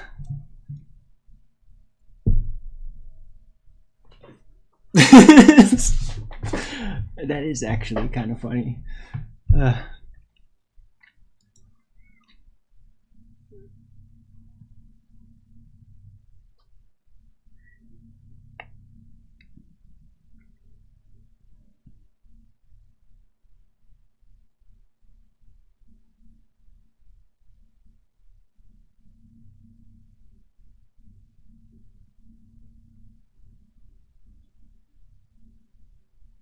Right. Anyway, on that positive high note, I am rounding out the show. Hope you guys like the title. Think it's fitting. Right. So thanks everyone for coming. I hope you liked this show. If you did, then please don't forget to Rogan's it up. And if you haven't already, subscribe to my channel and hit the bell notification so you know when I'm going live, which is normally 1 p.m. Amsterdam time in the weekdays and 2 p.m. Amsterdam time in the weekend. And please also do support me through the PayPal and the Patreon. That would be much appreciated. I think I really deserve one. I mean, it's a really great show. Yesterday especially. Yesterday's show was amazing. So yeah, please guys, I can really use some support. I'll be back tomorrow with Flat Earth Early Bird number 1587. Back on a Monday, so it's going to be 1 p.m. Amsterdam time again. Hope to see you all there. Yeah. Oh god, almost forgot. At the final end, yeah, I did actually watch one movie, but I'll keep it short about it. Sorry to put this right at the end. Silent Running, I watched that thing. I don't know who recommended it, but that was like the worst, most demoralizing freaking sci-fi thing I've ever seen. I mean, dude, whoever recommended that thing to me, that was just one non-stop demoralizing shit movie, man. It's like, oh, we're in outer space and oh, let's just destroy nature. Like, what the? I'm not even gonna get it. It was so fucking ridiculous. I'm kind of insulted for having been recommended that thing. I really hated it. I mean, it's nothing against the acting. It's just that the story was fucking stupid and it was obviously eugenics-based, climate fanatical crap. I fucking hate it. Fucking hated it. I actually skipped through the movie the first time I've watched it. I never do that. I don't ever do that. Usually I turn it off. I actually just skipped through it to see, like, when is this fucking garbage finally gonna lead to something? Instead of him being all fucking demoralized, it's like, oh, it's all gonna die, all the nature all gonna die, nobody cares about it, and it doesn't make any fucking sense that nobody cares about it. Why the fuck did they have it in the first instance? Everything about the fucking movie was stupid and annoying and slow. And like, just demoralizing premise. And then nothing happening. Fuck that movie. Fuck Silent Running. It sucks. Ugh. Right. Hope Stardust is not going to be as sucky. I think it's not a great movie though. I vaguely remember having attempted watching it and then really thinking it's just retarded and then not being interested anymore. But I will attempt to watch that. Good review? Okay, thanks. It sucked. It really sucked. It sucked enough for me to just decide I'm just going to delete this from my hard disk. I don't want to accidentally watch this again. It just sucks. So not a fan then? No, it was terrible. I mean, the style, the era, cool.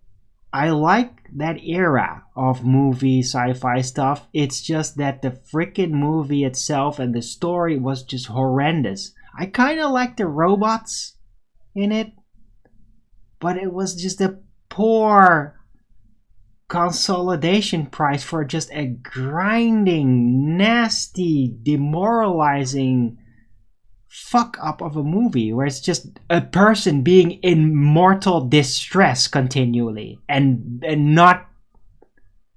nothing happening, just a fucking nothing happening. Like he doesn't like start a war, like it just goes crazy and just nothing makes fucking sense about that movie. Like I thought like, okay, he's gonna go guerrilla and protect his force. They're gonna go full druid and basically take over the ship and then like split off from the rest or something and like just to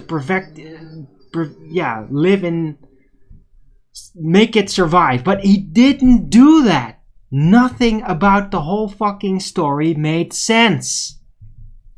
It was just all fucking demoralizing and a person slowly going insane. Oh, what a fun movie. Fun movie. No, it sucked. I hated it. Sorry to throw that on you at the last minute. Not a fan. That's right. It was very painful and boring. But the robots were kind of cute. Sort of. Like, I like that they just didn't make freaking sounds. It was some stupid R2-D2 bleeping or something. But they were like R2-D2s in ways. Walking versions of it. So those were kind of cute, but it was like, it wasn't really worth it. Because of just the freaking premise of the whole thing. It was such a huge bummer. It's like, nothing happens. They show you, oh look, they got this spaceship with forests in there. It's like, whoa, that's awesome. The first fucking thing they do, for non-explained stupid reasons and everybody doesn't care, they're just gonna fucking blow it up. It's like, oh look, we got a forest in space. Oh, they're gonna just blow it up for no reason. What a great premise for a movie. It's like, fuck you. Fuck you. The person who made that movie, I hope he fucking shot himself. What a piece of shit. Who the fuck makes a movie like that? It sucks. It's just pure demoralizing garbage. I hated it.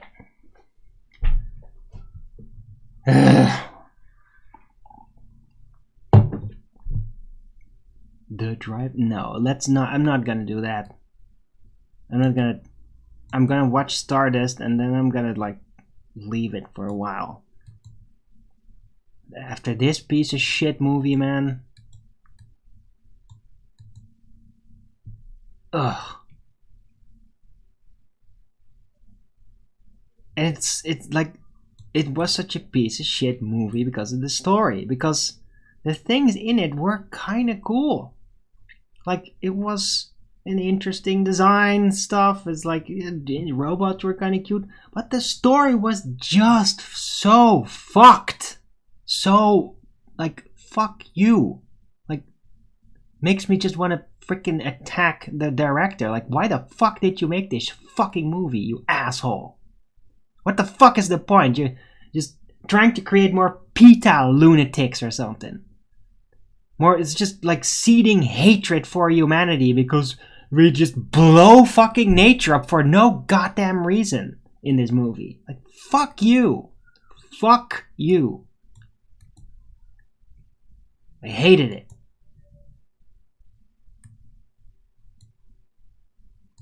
Sorry to ramble on about this.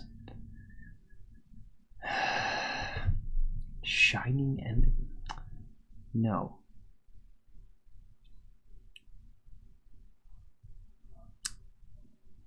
Was it you that recommended that LVA poll? Because if it's like for the robots, I get it. But just the entire premise of the movie is just horrendous.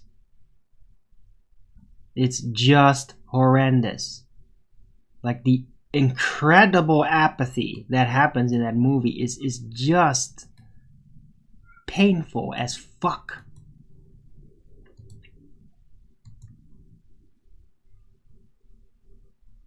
Like, I could argue that it is like a propaganda movie. It's an environmentalist, human-hating propaganda movie taking place in space. That's what it is. That's The Running. No, it wasn't you? Okay.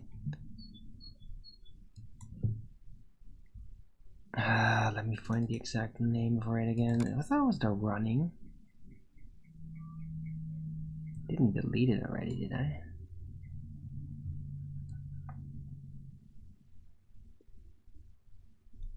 Running, Silent Running, that was it. Yeah, Silent Running from 1972. Ugh.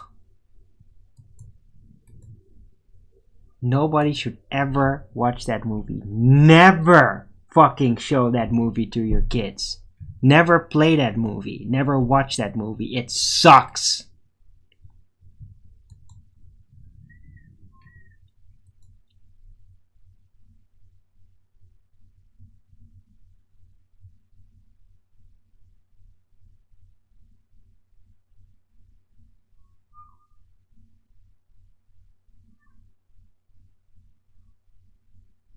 Cool Running? Yeah, Cool Runnings is cool. The Jamaican bobsleighing team. I love that movie. Cool Runnings is great. It's stupid, but it's great. I love it. Yeah, Cool Runnings is cool. Silent Running sucks. And it's not fucking funny either. In any way. It's just horrendously grating and demoralizing. And you feel fucking depressed at the end.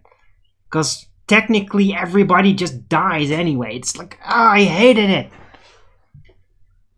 Yeah, but Cool Runnings is awesome. I might actually just watch that movie just to get me in a better mood. Thanks for reminding me of that. Yeah. Silent Runnings should be silenced. Cool Runnings is all cool. Anyway. John Candy? Yeah, John Candy's awesome.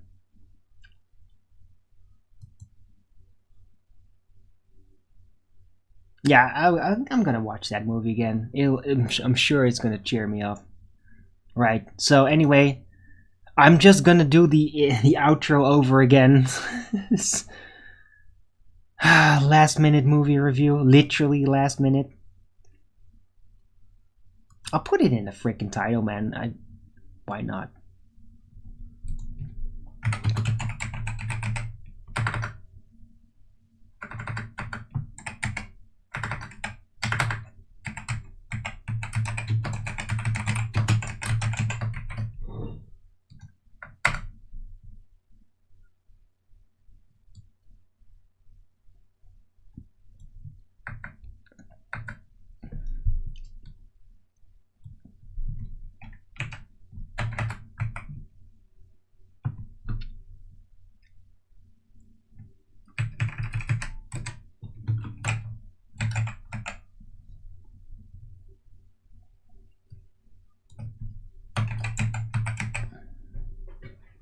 Damn it, I'm gonna cut the law out of there. It doesn't fit. I'm just gonna call this Advanced Relative Density Aftermath, and Silent Running Sucks.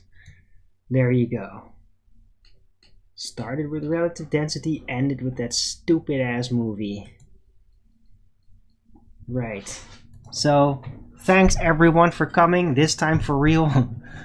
If you like this show, please don't forget to Rogan's it up, and if you haven't already, subscribe to my channel and hit the bell notification so you know when I'm going live, which is normally 1 p.m. Amsterdam time in the weekdays and 2 p.m. Amsterdam time in the weekend. And please also do support me through the PayPal and the Patreon. That would be much appreciated, and I can always use the support, so please keep it coming.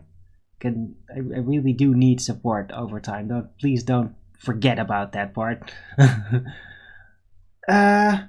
I'll be back tomorrow with Flat Earth Early Bird number 1587 on a Monday, so it's going to be back to 1 p.m. Amsterdam time. Hope to see you then. And yeah, until the next video, keep it flat and have a nice Sunday.